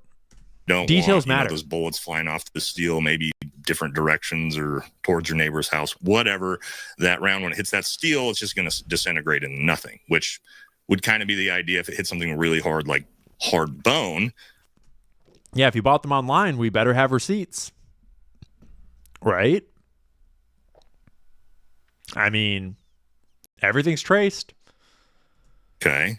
It potentially wouldn't create any exit wound. So you might think, oh, there it is. We solved it. It was a frangible round. But what's the problem with the frangible round idea? Well, it's this. All right, here's where the frangible round theory kind of gets thrown out with the bathwater. And that's, of course, because of Turning Point USA, who's put out this information that a bullet was found that came in, according to, again, Turning Point USA, who I would assume isn't going to lie about this, that bullet we were wrong about that, huh, boys? So much for that. Crashed through all of these vertebrae and then lodged into the body here. And that bullet was completely found here. Well, like we just saw on the description of the ammo, the frangible round is designed to essentially disintegrate when it hits something hard. What a frangible round is not going to do is hit this neck vertebrae, blast through 6 more vertebrae all the way down here, and then just be fully intact. It would have already disintegrated essentially into the body or fragmented all over the place. In another clip on the show that I don't think we have clipped, Nate does go over how if the frangible round were to hit him in the middle of the neck, the cavitation of the round could well have damaged all of those vertebrae the way that we were told that they were damaged. That's possible. But Nate is rightly very suspicious of this narrative and how convenient it is. So if it is true that this round, again, hit a neck and crashed through a bunch of bone and the whole thing lodged completely intact inside Charlie's body, it could not have been a frangible round. Okay. Yeah. So this would mean that we are being lied to by TPUSA directly, Andrew Colvett, who leaked all this information about the autopsy to people like Stephen Gardner and probably Brandon Tatum, and told us that a bullet was found. A fragment of the bullet was found lodged down by T1. That's a lie. And it's a lie that seemed convenient at the time, because at the time we were asking, where's the bullet? At the time we were saying there's no exit wound. Where's the if there's no exit wound, is the bullet still inside of him? And suddenly a story is produced from inside the depths of TPUSA saying, oh yeah, there's a bullet. Don't worry. We found it inside of him. But now that story's not so convenient because we're all noticing that a 30-06 is not going to lodge inside of him. It's going to go straight through his fucking neck. Now it's a frangible round. It's a magic bullet, basically. And just trust the science. Don't ask too many questions, or you might have to get kicked off the internet. Stephen Gardner came on my channel and explained to us, and Andrew Colvett told him directly. The bullet, you guys remember? I could pull the clip up if we have to. The round came in, hit the C2, blew through 6 vertebrae, and the entire round lodged in the T1. We saw Andrew Colvett say it. We saw Stephen Gardner say it. We saw Officer Tatum say it. Everybody said it. That was the narrative, and they've seen the medical report, right? So now, all of a sudden, 3 months later, like we're just like, oh yeah, duh, it's the one thing that explains the entire story. The irony of the Valhalla brand, of Valhalla being his brand name, and Cash's Valhalla comments is pretty funny. Okay. I don't have a problem with it. We honestly, also, we don't know what the fuck's true at this point, right? Did the surgeon actually say this? Did the surgeon say that he thought it was a frangible round? Like, again, I'm going to assume Andrew Colvett was not told that by the surgeon because the story never made sense. Now the surgeon's saying he never said that. You'd have to, and what do we think? Why? I don't know, chat. This is what's like got me trying to figure things out. Why would Andrew Colvett make that up? He did obviously make that up. We know that now. But why would he make that up? He made that up early. Because at the time, that was when we had just learned there was no exit wound. And so the world needed a narrative of where the bullet went. And suddenly, TPUSA insiders start coming out talking about the autopsy that was leaked to them by, we now know, Andrew Colvett, saying that the bullet hit his spine and deflected it like 80 degrees and then went down his spine and broke up and lodged down by his T1, allegedly. Voila, you have an answer. See how transparent TPUSA is? Very convenient timing at the time, but now it's a little inconvenient, unfortunately. Came out and said that, and that changed everything because everyone's been operating under the assumption of that medical examiner's report. Right? Why would TPUSA come out and lie about that? Does anybody have any good ideas? I don't have a good idea yet. I'm trying to wrap my head around that. Because it would seem like you would want to come out and say now what they're saying, right? Hey, there's no exit wound because the doctor thinks it was a frangible round. Great. Cool. Now. If they'd said that from the start, we might not be here now. If they'd said that from the start, there might not have been nearly as much movement in military circles to question this whole narrative. And without the movement in military circles to question the narrative and to start firing 30-06 rounds at dummies and to start giving their perspective on how this narrative doesn't make sense, this alleged autopsy doesn't make sense, this Man of Steel bullshit doesn't make sense, I mean, we would still be here. Candace would certainly still be there. But there'd be way less smoke coming out of this fire. We're getting somewhere. Now the story makes sense. But now that you did that 3.5 months later out of fucking nowhere, and I want Nate to test the been lying this whole time. What are we supposed to think? Now what's true? And again, I'm not even saying I believe this. Because it's so convenient to and it's the one thing. It's the one bullet that, of course, makes it work. The frangible round. Perfect. Got it. No exit. Beach Vizsla, I've not shot frangible rounds. I couldn't tell you I don't know the ballistics of frangible rounds. I couldn't tell you what kind of fragments they might leave in a body. There's a few people in chat that seem to know frangible rounds. Maybe they can answer you. But I'm sure we'll get Nate to tell us more about them. And I hope that we can get Nate to go and actually shoot some into some ballistic gel. We'll see. Wound fragments out of the body. But Now I want to see the autopsy report. Show me the autopsy report. Because if there's a fucking full bullet sitting there in Charlie's T1, that ain't a frangible round.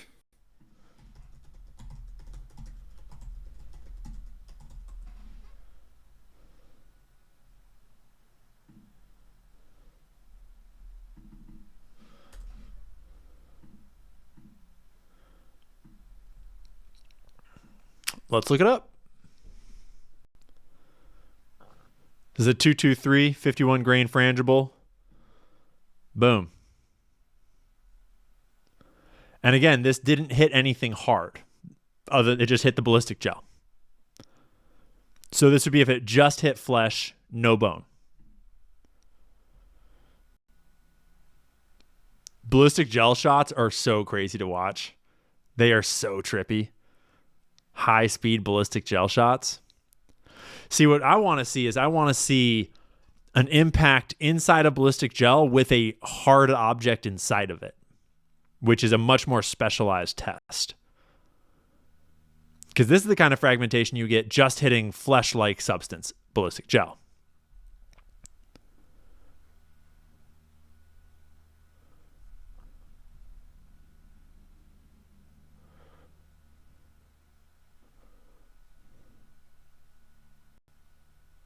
Wow, that's an old school video, 16 years ago. Dang. I'm hesitant to just play random ones because I don't want to accidentally play like wicked gun content.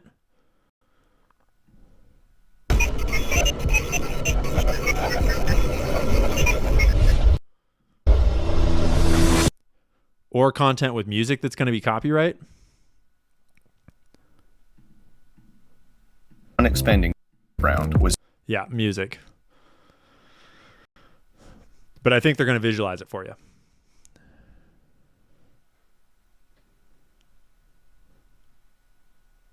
Oh, this is non-expanding defense ammunition. I'm just getting sidetracked over here.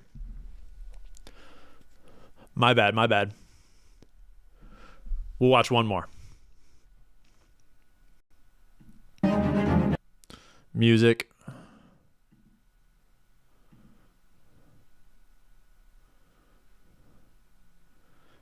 But see, this is simulation. This isn't... I mean, some of it looks like real footage. Yeah, real footage.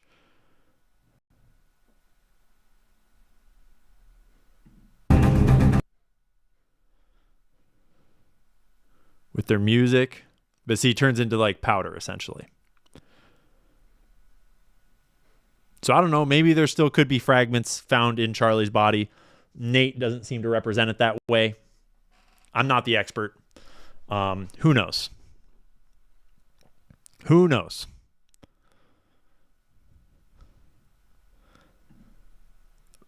I mean, someone correct me if I'm wrong, but I'm still under the impression that a 30-06 frangible round is still going to leave massive damage inside of Charlie's neck. And might still exit. I don't know. Because at a 9-degree angle and a 9-degree offset, Chris Martenson showed pretty clearly that there's actually not a lot of reason to believe that it would even hit the spine. And actually, some of the shills on the other side were like Jean-Francois Gripey that was like shilling the trampoline neck theory that Nick Fuentes was parroting. He said, yeah, Chris Martenson has the exact right trajectory. That's an exact line. It didn't even hit his spine. It went and hit the back of his neck and then trampolined back into his spine, which is so retarded. One more VFT clip. Great. The other thing, guys. Oh, no, two more. I got one queued up. What about those rounds the FBI found? Remember those? Because he supposedly took the shot, didn't even eject the shell casing. And when they found the gun, they found a shell casing in the gun, and they found 3 extra rounds. Remember the rounds that were supposedly engraved on? And then later they were actually Sharpied on? Yup. Yeah, we remember. Show us those rounds. We'll be able to tell exactly what they are. Pretty straightforward. But they don't exist. Those pictures don't exist. So where the fuck are they? Because that could tell us right away, oh, that's a frangible round. But if what you have in the evidence is a full metal jacket round, or even in some austere, weird 22 accelerator round or whatever, people want to think that these rounds are super common. Well, show us that. Because now the official narrative is Charlie was shot by Tyler Robinson, and this is what we're going to get into next, with a frangible 30-06 round. Now, I want to bring this up because, again, people are in chat are going to try to tell you, oh, they're super common. Like, again, I just showed you 2 months ago when I did that video, out of stock. We can look at shit right now. Okay. Just pulling it up them? live. Sure, if you dig hard enough. Most of the time, what you're going to find is the actual bullet itself that you got to do manual reloads in for. It's hard to find like actual real frangible rounds. And let me explain the reason why. Okay, and why they're rare for the general public. This is why we love having experts to explain things that you might not realize, you might not know, you might not have the context on. I wouldn't have had the context on this. Okay, the 30-06 for the general public is used for what? Hunting big game. That's what the fucking rifle is designed. You can hear my screenshot noises as I was tracking planes while grabbing this screen recording over here. I'm like doing 3 things at once, and my screenshot noises are in the video. And to do. The reason why it's probably the most overall popular big game hunting rifle, deer, elk, moose, other than maybe a 270, is that it's so powerful, and its ability to pass through and puncture through is so strong. That's why you want to use it. So for the people who tell you, oh, once a round hits a bone, oh, it just blows into a million pieces and nothing happens. That's not true for a 30-06 round, specifically because a 30-06 round is designed to blow through bone. Why? Because if you want to kill something like a fucking moose and you shoot it in the side, if the bullet just blows, which is, by the way, where you're supposed to shoot big game. You don't aim for the head when you're hunting. You aim for like that heart quadrant, right? Into 100 pieces, when it hits the rib, it's not going to pass through and hit the lungs and hit the heart and cause all the damage you need to cause to kill that big animal. So that's why a 30-06 is so popular for hunting. Okay. And you want a powerful round, right? That's going to a soft point round most of the time for hunting. That's going to expand wide and create a shit ton of damage and blow through that animal. So yeah, that's fair. You'll take a headshot if you get a headshot. Well, it's not used for hunting, right? You don't want, if I'm going to shoot a moose and with a frangible round, it's going to hit that rib and it's going to disintegrate. It's not going to kill the animal. So it's not a common popular round because you don't use it for hunting. What you do use it for, and where you see it far more often, is for law enforcement. Okay? Law enforcement snipers. And the reason for that is you want a round that once it hits something is going to disintegrate. It's not going to pass through. Okay? Same idea with like a pistol and hollow point rounds. You don't want it to pass through that person, pass through a wall, and kill some kid 3 houses down. That's why law enforcement's using frangible rounds, okay, for their snipers. Yeah. So why would, and here's when I'm going to start to, let's wrap our brains around this. Tyler Robinson. Character profile. 4.0 GPA. Near perfect score on the ACT. Just wanted to throw that in there. 2-year-old kid. Hobbies are Magic the Gathering and video games. Let's say. Hey, I played Magic the Gathering growing up. Nate's throwing shade. Nate's throwing shade on the nerds. He took the ammo out of Grandpa's basement. What? And to be fair, I wouldn't have known how to fucking get a frangible round, so point proven. Why the fuck does Grandpa have frangible rounds? Let's say, and this is hypothetically, that's where he got them. Where'd Grandpa get frangible rounds? I'm assuming Grandpa used the gun to hunt, like every grandpa. Why would Grandpa even fucking have frangible rounds? Okay, that doesn't make any sense.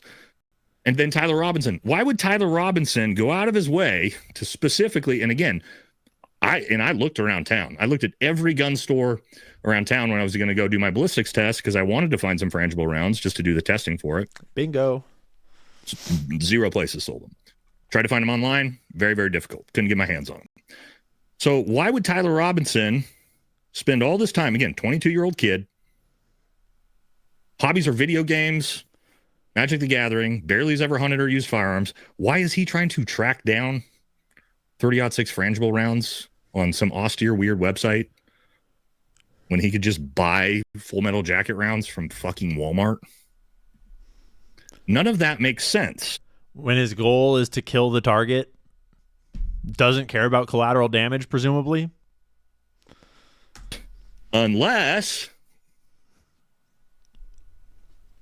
you had someone helping you. Someone professional. I don't know, like a foreign government or something like that. Someone that didn't want the bullet to exist after it was fired. That would track. That may want you to. His dad's not a sheriff, okay? So this is just bad information, right? Not true. 100% not true. Dad owns a construction business, okay? Bingo. I'm going to grab one more clip from Nate that I've queued up over here. Oh, damn it.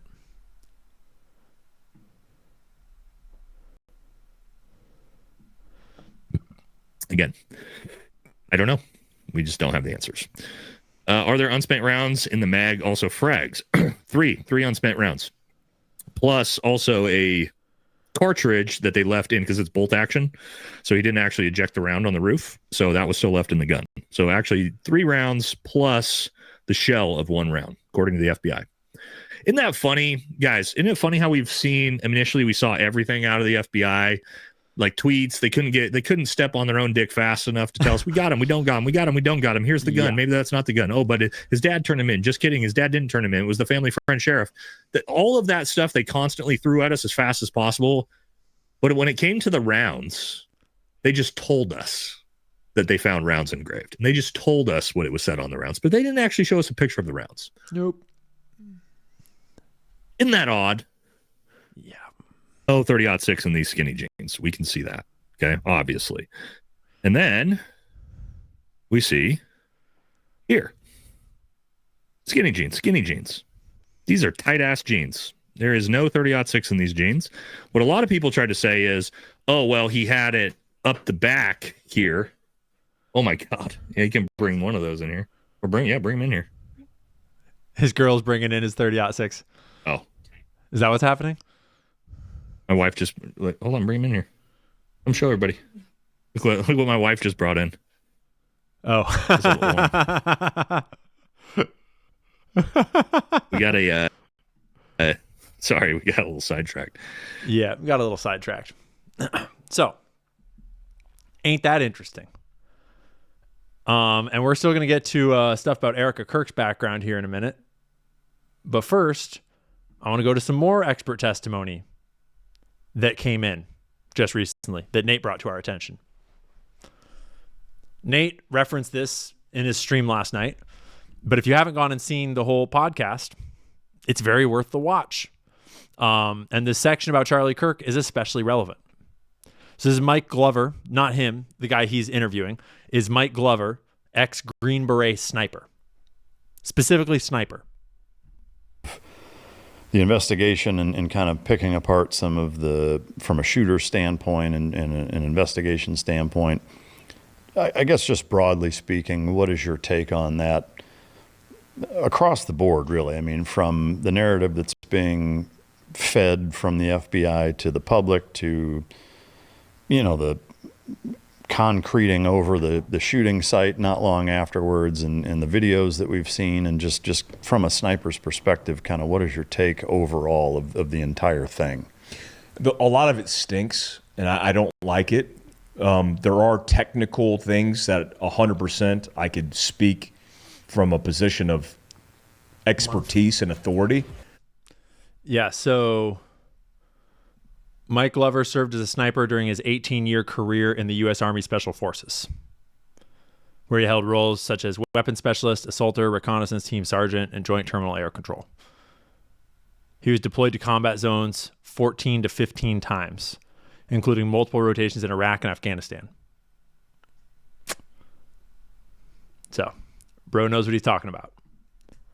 As a sniper, but overall, the entire thing doesn't technically meet any of my evaluations of what an organized hit would look like, pinning it on one man who grew up hunting a little bit, who had little to no exposure to guns, and grew up in a conservative home. It just doesn't make any sense. And there's many components to that, but for him, like, everybody's like, it's an easy shot. Got it. Yeah, shooting a watermelon off of a fence post is an easy shot.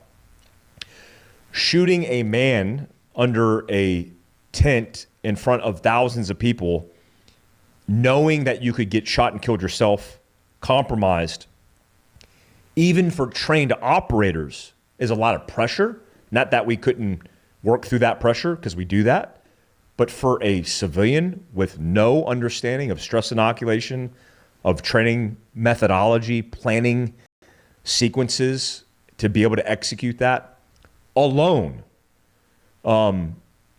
seems off to me. Is there, to play devil's advocate, because that's my jam, is there any element of young, naive, almost too dumb? I mean, it's kind of like going through buds at 18. It's like you're almost kind of too dumb to even understand what you've gotten yourself into.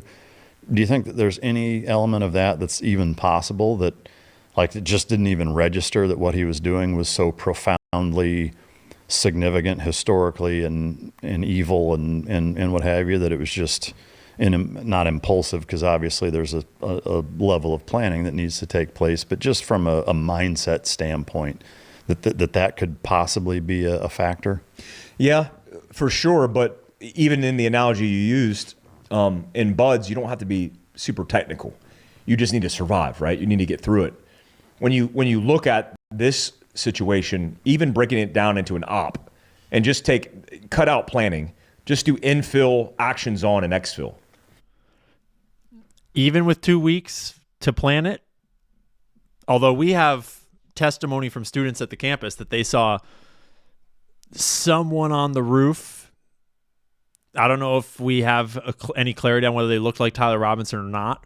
Didn't sound like it looked like Tyler Robinson from the way the testimony came in, but it's hard to trust that kind of testimony from a student in their foggy memory. But even with 2 weeks of planning to get all this together, the way it all went down, and Mike brings up some very important points about leaving the rifle behind. To flawlessly infill, flawlessly execute, and flawlessly exfil without compromise, and only to be, like, if that happened, which it happened allegedly, and then to throw it and piss it all away by throwing the rifle in the woods seems like a contradiction, an oxymoron. Like, why would you go through all the work of apparently planning and then perfectly infilling actions on and then exfilling only to chuck a rifle to be seen off the side of the road?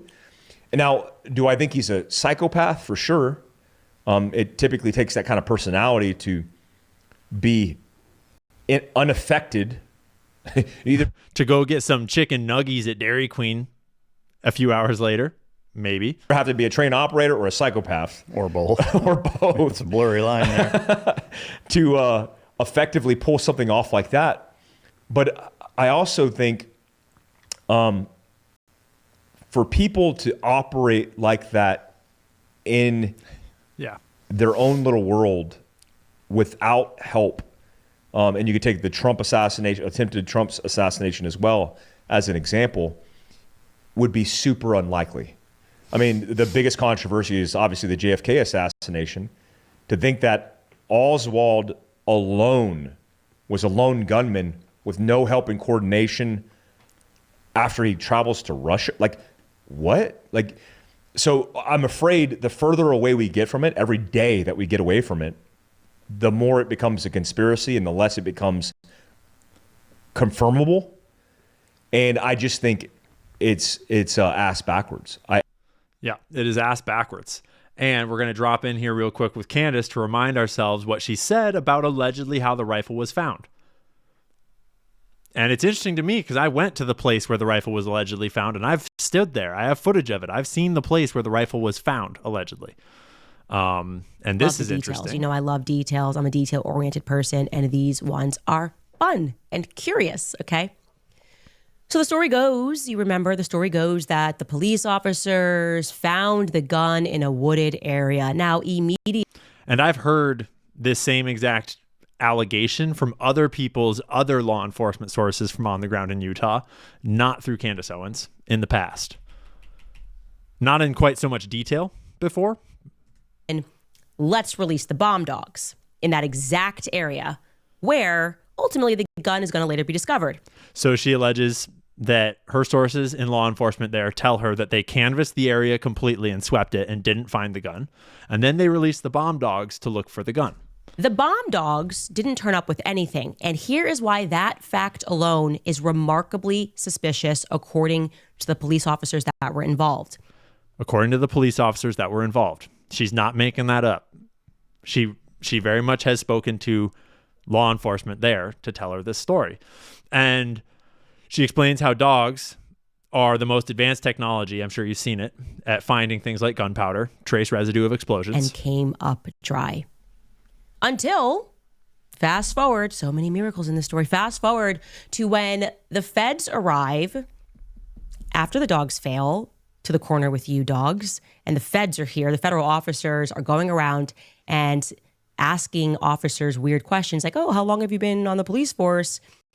And what happens then is that federal officers direct 3 police officers who I'm told between the 3 of these officers, they had less than a year and a half on the force, okay? Like these. Which is interesting that they happen to choose all the newbies to go find the rifle. Officers are pretty spanking brand new, just like everything else in the story.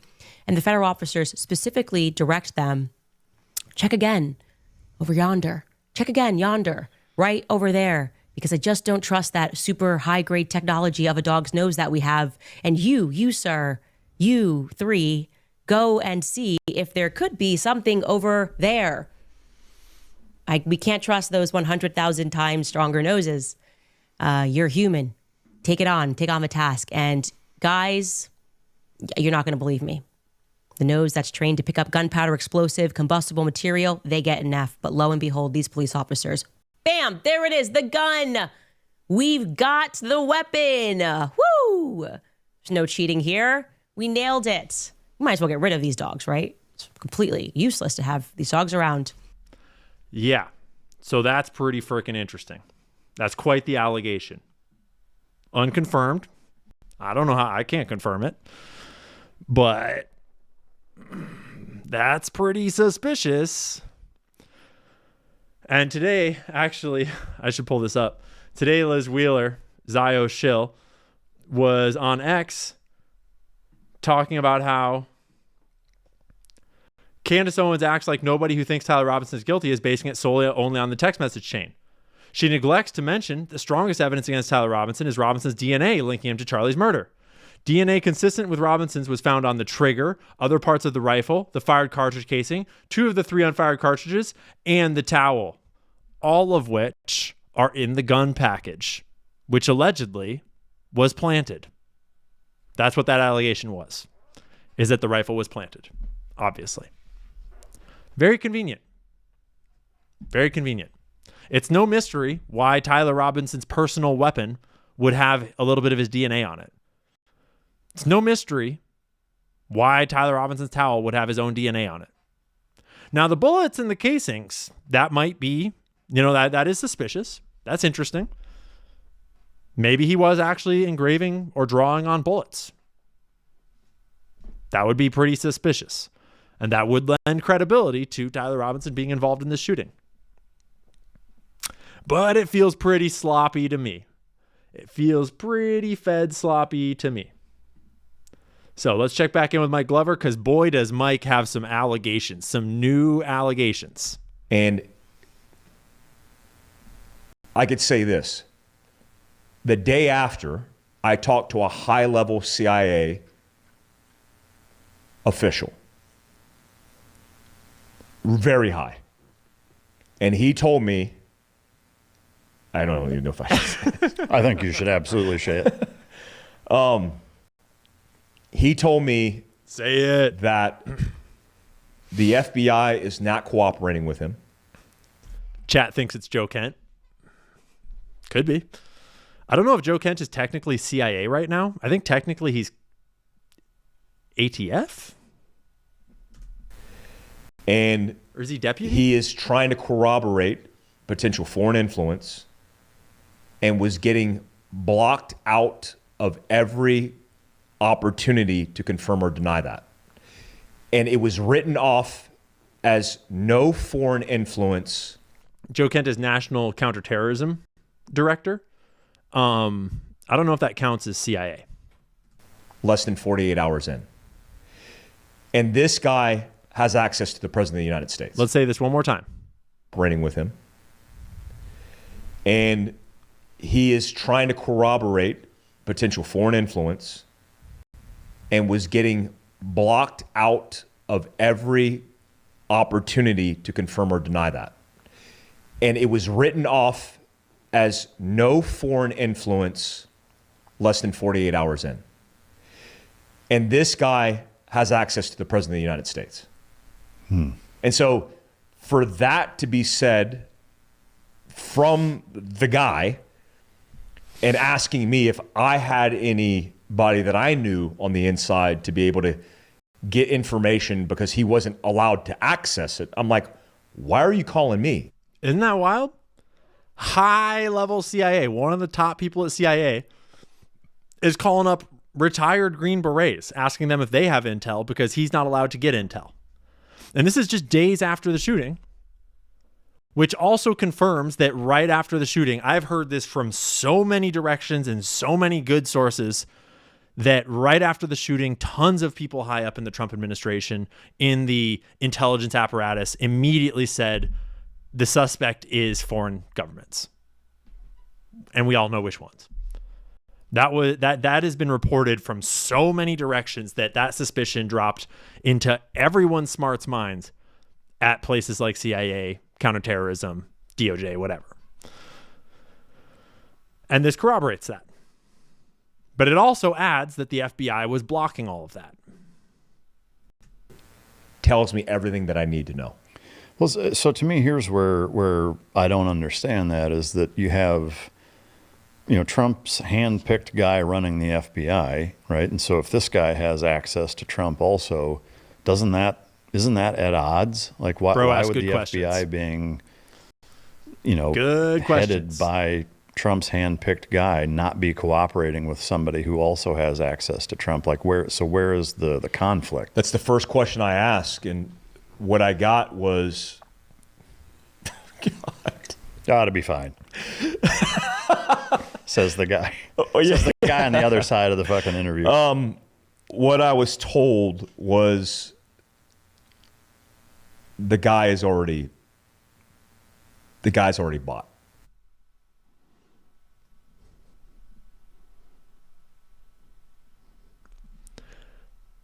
Let's hear this one more time. He's talking to an extremely senior CIA officer. Access to the president. One of the most senior intelligence officials in the land. And that person says that Cash is blocking other agencies' investigations into foreign involvement in this case. He asks, isn't that fucking weird? And that high-level CIA person, the CIA of all agencies, the people that specialize in compromising people, etc., that person said that Cash Patel has been bought. Cash? Now that is a spicy allegation. And Dan Glover's not making the allegation. He's just saying, sorry, Mike Glover. I was just looking up Dan over here. Mike's just saying that that's what he was told.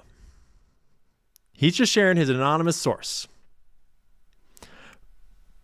And you make up your own mind about what you think about Cash Patel based upon what you've seen Cash Patel doing over the last several months.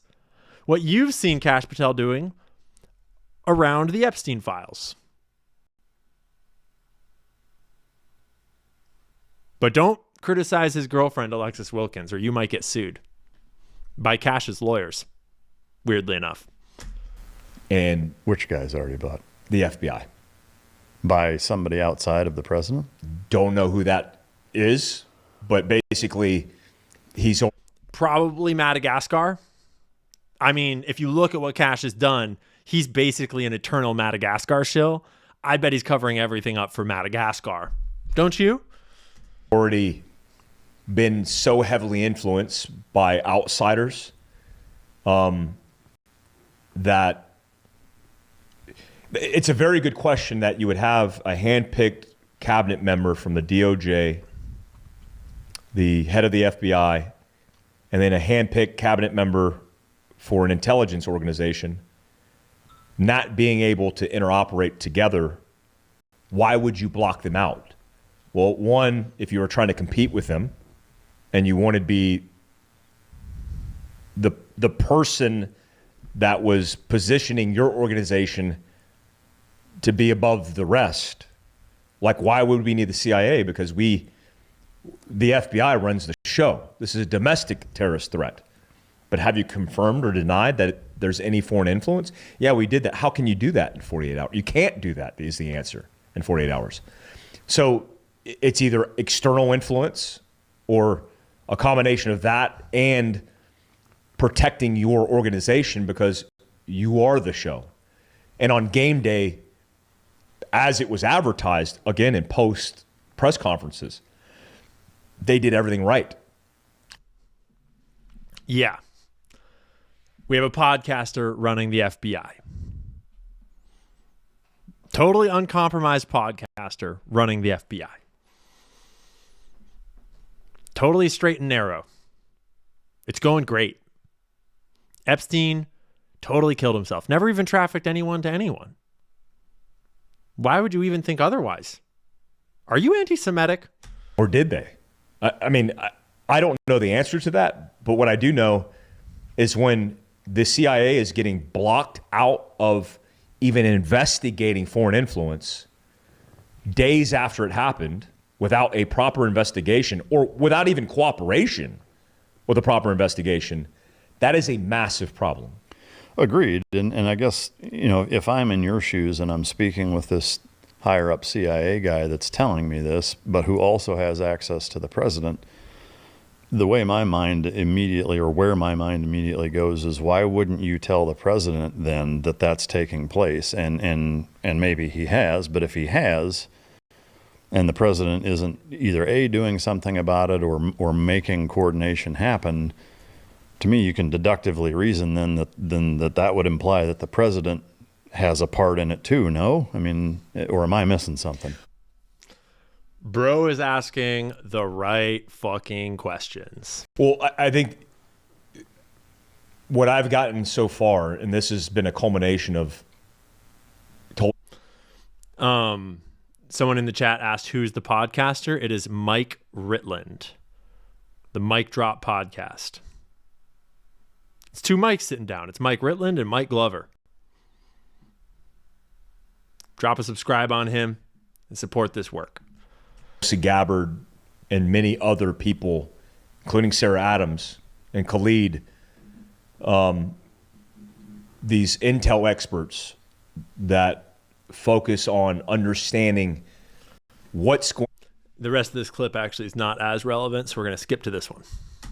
But I guess more specifically on your CIA contact, the FBI, and the president. Because Mike comes back and he's like, whoa, let's just clarify this president shit. Let's just clarify this president shit real quick because this is important.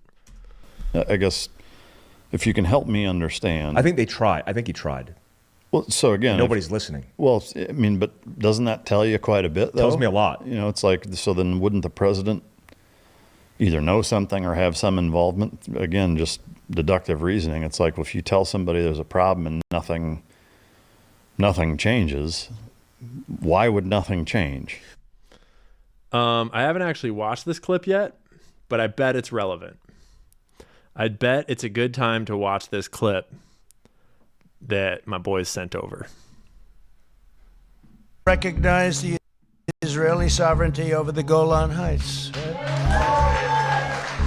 And that's one they didn't even ask me. And I signed the Golan Heights, the rights to the Golan Heights over to Israel. Nobody thought that was possible to get. They've been working on it for 70 years, Mark. All they talked about was the Golan Heights, right, Jason? And nobody ever did anything, but I did it, and we did it quickly, and I say, good luck to you. Then I found out the value of it, trillions of dollars. It could be worth, if you think, trillions of dollars. I said, maybe I should have asked him for something. But with Jared Kushner's help, Jared has been a great fan of Israel, the Kushner family. Yeah. And that's just one of many. We got lots of recent videos of Trump professing his dedication to Israel, his eternal dedication to Israel. Let me expand on this a little bit. That person sent several employees. Miriam Adelson. You want to come up, Miriam? Come up here, Miriam.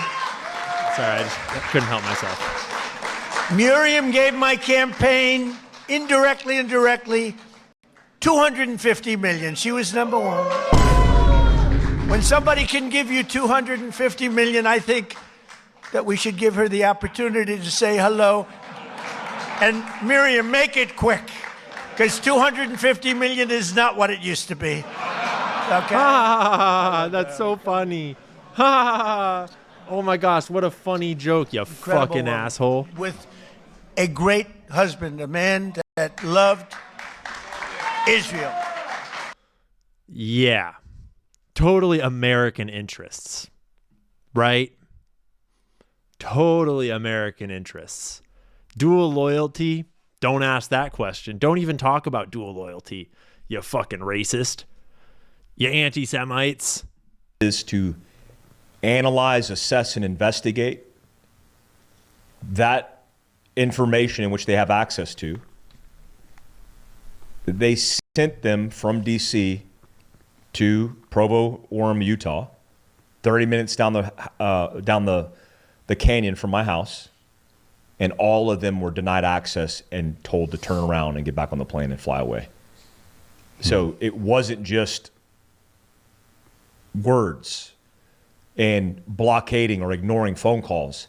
It was a deliberate and intentional turnaround, which is one of the main reasons when I talk about it on Survival Dispatch, I think it is a massive issue that is nearly like the Epstein issue, where there's so much convolution and corruption involved in all of the information that it ever released would cause all this controversy, which is why the full JFK picture has not been presented as promised. Someone in chat just asked, I don't get it. Is it money? Is it blackmail? How do you control this many people this completely? Could be both. Could be threats. Could be threats. Where are all of Kash Patel's relatives? I don't know. Do any of Kash Patel's relatives live in India? Because it'd be pretty easy to hold a threat over relatives that live abroad. I think blackmail is a highly likely candidate, in my personal opinion, just my opinion. When you look at Kash Patel, I think that man looks blackmailable as fuck. Yeah. But I think it's different for everybody, and it's extremely complex. It's a complex web. Shame is how you do that. Yes. And shame on them. Shame on them. The full MLK picture, RFK picture has not been fully divulged as promised. It's because they're trying to protect us. That's their justification from the information, because it's a need to know, and we don't have a need to know. Dude, that's terrifying. Scary. I think it is. Yeah, I mean, like if your connection at the CIA is communicating that to the president and it's still not being fixed, that says a lot. When Charlie was the guy that got him into office. That's dark. Like, when you really think about the implications of all the things we've talked about just today, and the people that are lying and the people that are covering it up, it gets really dark really fast. And I just keep thinking about what Candace said is like, was Charlie's life the Truman Show? Was anyone around Charlie real? At all? And the more you actually learn about politics and meet politicians and meet the journalists and meet the people that are, in this mainstream world, the more you realize that is the rule, not the exception. Yeah. I mean, especially about the Charlie Kirk thing, because there's only one reason that I can think of that you would possibly not fix that problem, and it's that if you didn't want that problem to be fixed. I am not suicidal. I've done ibogaine and psilocybin, and in no way would I ever do anything to self-harm myself. Well, same here, for the record. Yeah. So the $1 million question or questions, do you think the identified shooter actually did it? The $6 million question, did Tyler Robinson do it? And or do you think there was foreign involvement? I don't know if you've followed up with any of the stuff that Candace Owens has been putting out. Yeah, I do. Of late about potentially some French connection or that there was a foreign connection of some sort. What do you think happened? Do you have a theory? My theory is he was the shooter, but there's a lot more involvement, including foreign adversaries. Look, for people to write off the idea that there is no foreign influence at all in this particular case does not understand history or the world we live in today. Having worked for the CIA, having worked for Special Operations Command at senior positions, briefing generals and deputy directors of the agency and a lot of influential politicians, being a person who advocated for the military's position in Libya, in Benghazi, and talking to members of Congress in investigations of all this, a whistleblower myself, blacked out on Fox News post Benghazi, saying that the military could have responded with Adam Housley. 100% foreign influence is likely the framework of how these things happen. Whether it was the Trump attempted assassination or our assassination in Utah that killed Charlie Kirk, it's likely the case that there was some foreign influence in some way. Yeah, that sounds about right. How far are we? What's our timing here? Cool. I think I have a clip here where he actually gives the opposite perspective on the bullet, that he thinks it's very possible that a 30-06 was used and caused the damage that we more or less know. I started to doubt that he would agree with the leaked autopsy. I bet that he would, my guess, just guessing, that he would think that autopsy probably sounds like bullshit. But at this point, who fucking trusts that autopsy? So I think Mike actually is a strong witness or expert testimony to the other side of the bullet theory. I'm not sure if that's in this clip or not. Was it an asset that was inside the chat groups that he was in, who recruited him, influenced him, and then pushed him to do it, who offered him material support? That's my theory. I think that Lance Twiggs was the target of that, far more likely than Tyler Robinson. Lance Twiggs is the one that has the profile that you go after on the internet. Lance Twiggs is the unstable one. Lance Twiggs is the one that disappeared. Lance Twiggs is the one that's being protected. Lance Twiggs is far more suspicious in terms of the groomed asset, possibly the blackmailed, extorted, threatened part of this thing, than Tyler. To me, Tyler looks like the one that got snared by Lance Twiggs, one way or another. Whether he did so willingly and knowingly, or whether he got duped, or whether he just got straight up framed. Because the other thing that Lance Twiggs has is access to the gun, access to the home, access to the towel, access to all of Tyler's shit, access to Tyler's computers and phones probably had the passwords. At least I wouldn't be surprised if he did. And Lance Twiggs, gone, disappeared. He's a witness for the state, I guess. But we're not going to look into whether he was involved because of those text messages. Those are going to absolve him of guilt. Really? The actual trans one The one that actually apparently allegedly was a total fucking psychopath? Yeah. Lance Twiggs feels like a very significant part of this whole thing. And yeah, I see in the chat, I wouldn't be surprised if we never see Lance Twiggs alive again. Because if you sever that connection, you effectively jettison Tyler Robinson into the wind, and you put the fear of God in him. If he catches wind that might have happened, if he can't get a hold of Lance, yeah, that's the kind of thing that might make a person like Tyler shut the fuck up. Possibly. I think that's what happened. And people would say, well, that's not the case. Twitter just unlocked the ability for you to see where the accounts and the tweets are coming from. And would it surprise you that a lot of the vicious, toxic, volatile conversations that are created from the origin point are coming from overseas adversaries? Now, if you said that, you'd be like, yeah, I think that's the case. If I showed you where they're geolocated and tagged on Twitter, then would you believe me? If I unpacked the Twitter files and showed you all the political convolution between the government and private companies to suppress your voice, including mine and yours, on YouTube and social media, would you believe me? If I showed it, would you believe me? Oh, we believe you, bro. You don't got to show us shit. We believe you. We're in the middle of it. It's all there. And I'm inclined to believe that that's what happened. Any thought, guess, theory as to what foreign state-sponsored actor or organization? Gives an interesting answer here.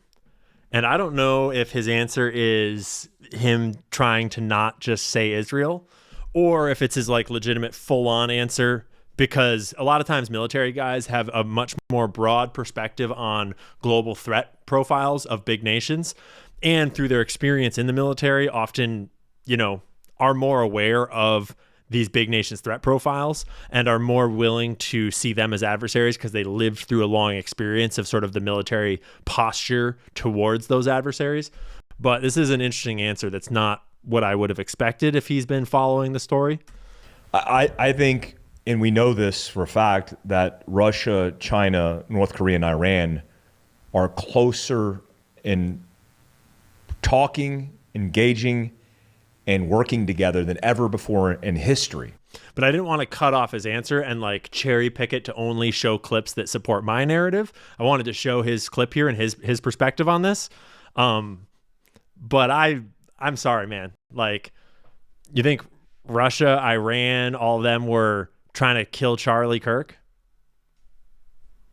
Out of all the things they could have spent this political capital on, this assassination capital on, as opposed to the nation he was sort of about to turn on, the nation that he was completely changing face on.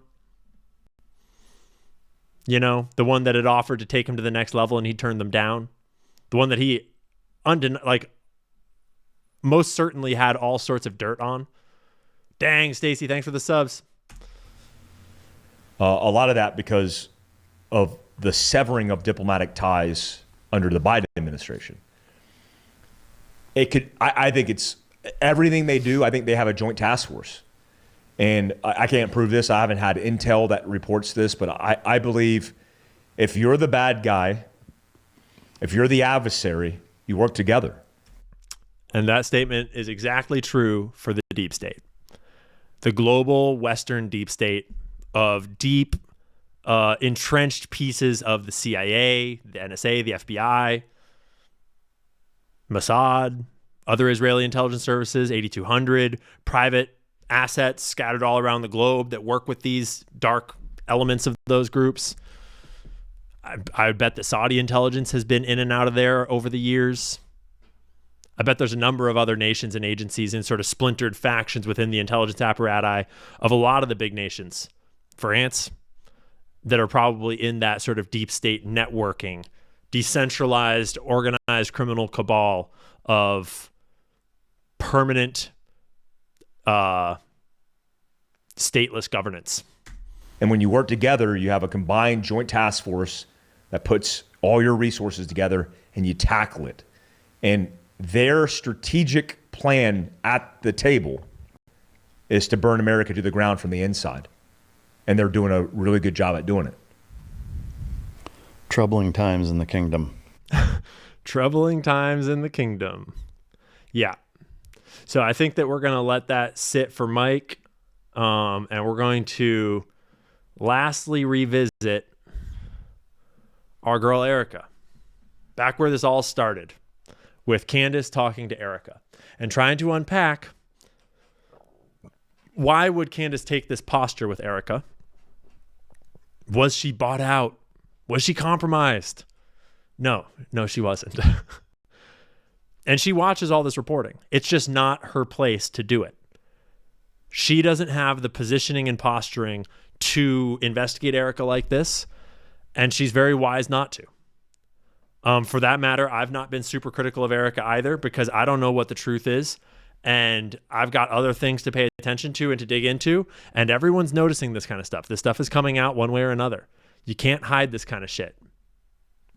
And this kind of shit is pretty wild. So we'll go to our boy James Lee for some context. And Cabot Phillips. I don't know about you, but that look. Erica Kirk's backstory has just been exposed as a giant lie. Allegedly. When I lived out here, I was here for 5 years. I never dated here because I saw vicariously through my roommate how terrible it was. I don't drink. I find it unproductive. We don't know for sure if she wasn't drinking, but she did really enjoy posing with alcoholic beverages. Here's her with a glass of champagne. It says, "It's Wednesday, so treat yourself to a little champagne." And did she really not date while she lived in New York City? Well, here's a photo that the internet sleuths dug up from September of 2017 with one Cabot Phillips, and the caption said, "Yes, we're that couple who gets painting lessons together." And here you could see Erica Francvi and Cabot Phillips. I don't know about you, but that looked like a little bit more than just a one-off date. It looked like they were an actual couple, as the caption said. But interestingly, Cabot Phillips was actually at one point Charlie Kirk's producer, and he's now a senior editor at the Daily Wire. And just yesterday, December 16, 2025, he gave a talk about, quote, how to lead like Charlie. You gotta understand, I am not from this world of media, and I think all this kind of incestuity is weird to me. So not only do we now know that she was dating before Charlie, which is fine, it's a totally normal thing to do, but she was also engaged, perhaps even married. Luna Bear Studios posted this on March 16, 2015, prepping another couple's gallery for delivery. Erica Francvi and JT Massey, you both are amazing humans and I love shooting you. So much laughter and love. It was perfection. This is what happens when your entire image is propped up by something that just is not true. If you are not this woman, don't pretend to be. But the bigger point is, why does Erica have to lie about this? Is it just for her to prop up this image that she is a conservative woman, quote unquote? Because you can't hide this kind of stuff. The internet is undefeated. Erica Kirk's backstory has just been... Yeah. So I'm just going to let James be the one that speaks on that one, because ain't that interesting? If you're really paying attention, if you've really got your tinfoil out, there's a lot of other subtle stuff that indicates about a lot of people in this story that I got some questions about. I got some real questions about.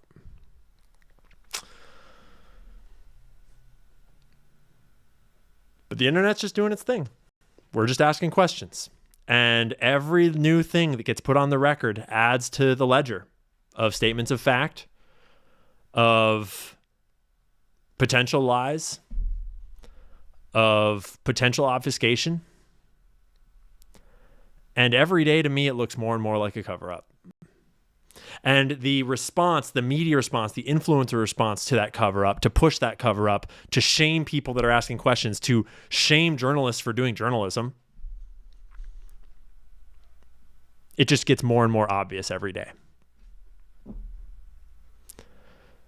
So that's where we stand. That's how I feel. I'm going to be watching Candace's every episode this week. I don't think you should take Candace's episodes as gospel truth. Do not be a cult. Don't just worship Candace. Candace is fallible. She's just a woman. She's just doing her best. Just think for yourself. Listen to what she says. Think critically. Do your own research. Look at other sources. See what the opposition says. And stay rational and make your own judgments. But always remember, in the modern information space, that there are complex manipulation tactics being used. There are complex bot campaigns. There's complex disinformation campaigns. There's paid influencers. There's subversion at every level. Don't trust anyone. Think very carefully. And when you see narratives build with immense power out of nowhere, ask questions. Ask who's pushing this narrative. What is this narrative? Where did this narrative come from? Why are all these shills pushing it? Why are all these big Zio accounts pushing the same talking points right now today? Right? Think about the negative space. And think about the positions that all of the journalists are in and what they can and can't say, what they might and might not know. Because it's a delicate balance out here. So, hopefully you all have your own opinions. I have my own opinions. I try my best to delineate when I'm sharing my opinions versus when I'm sharing information, evidence, and facts. I'm doing my best to learn in this environment how to do this job and how to do it in this environment and how to maintain integrity, but it's hard. It's complicated. I'm learning a lot. We're all fallible, right? Except for Israel. Israel is infallible, obviously. So that is the end of our main show for today. That's the end of our main thread that we're going to line up. I need to take a quick bathroom break. I might see if Gigi needs to go out. And I think what I'm going to do is I'm going to let you guys watch Valhalla for a second. If you want to hang out, if you need to go and do stuff, that's cool too. If you want to hang out and watch Valhalla for a few minutes, I'll put him on, and then I will be right back after that. And we'll do a little bit more of a hangout, a little bit more of a chat. I'll take some questions. We can kind of go wherever you guys want to go. Maybe we'll watch some more stuff. I've got time, so I can do another, 30 minutes to an hour maybe at the most. So we'll see what happens. But for now, thanks for being here. Thanks for watching. Thanks for supporting. Thanks for subscribing. Thanks for sharing it with your friends. Thanks for being an awesome homie. And if that's it for you, then I'll see you on the next one. And if you want to, stick around after the break, and I'll see you on the other side. Let me get our boy queued up. And I will be right back. We got a new whiskey sponsor. Actually stoked about it. Legitimately. We're going to be off the gas station booze, guys. You want to go? Badass company called Heritage Distillery that works with Green Berets. It's a very cool company. Anyway, they just showed up. All right, let me get back to what I was doing. We'll talk about that in future episodes. So again, Tyler Robinson. Here he is. Well, is this him? Lock, I don't know. I don't know, guys. This is the best we have. This is like every goddamn 22-year-old white college kid that exists looks like this. But again, nothing here. We know here as we move forward, nothing in the jeans, nothing up the back. That was another thing. It was like, it was halfway down his legs, and then the gun was coming up his back, and that's why we couldn't see it. There's no 30-06 here. This tiny little backpack. Look at this thing. This little 20-inch backpack that supposedly he's got a 44-inch 30-06 broken down into 3 pieces that somehow is fitting in this, even though it probably, I don't know how long a Mauser barrel is. I'm assuming around like 22 inches. Correct me if I'm wrong on that. Not going to fit in here. Backpack's not big enough to fit a broken down 30-06. It's just not objectively, right? Here we go. Here's the other one. So remember we showed you, and this is how I'm proving this with the legs. You see the left leg? See the big bend here? There's no way you could have a gun there, even a small caliber gun. You couldn't even fit an AR-15 there. Okay, we see the back. Then we also see the left. See the left leg here? the left leg bent at a 90 degree. So we've seen both the right leg, both the left legs bent at a 90 degree. You couldn't do this with the 30-06 here. Your leg wouldn't bend. We've seen that it's not up his back. We have objectively proved whoever this person is, this isn't my opinion, this is objective based off of this footage. If this is who supposedly went to the roof, he does not have a 30-06 with him. This is not up for discussion. This isn't my opinion. This is objectively true. This guy, whoever he is, does not have a 30-06 with him. Maybe at best case is he's got a broken down AR-15. Still would be tight. Still would be tight. But we know this person, again, here's another one of him from the front. You can see his, guys, you can see his phone. Hey, this tiny little phone here looks like probably a Samsung Galaxy even. There's no 30-06. Also, does this even look like him? I mean, to me, I'm not even sure it fucking looks like him at all. Like this doesn't even fucking look like Tyler Robinson. Hold on. Let me, let's pull this up. Court pictures. It's not, dude, it's completely different colored hair. This kid has light brown hair. Pull this. Look at his hair. And the country, even the world watching as Charlie Kirk's accused us. Listen to these people. Come on, give me a better picture. Hold on, let me find a better picture of old Tyler here. Stand by one. Because this actually I think is important. That kid in that picture has black fucking hair. Black hair. And Tyler Robinson has light brown hair. I can actually pull this up right here.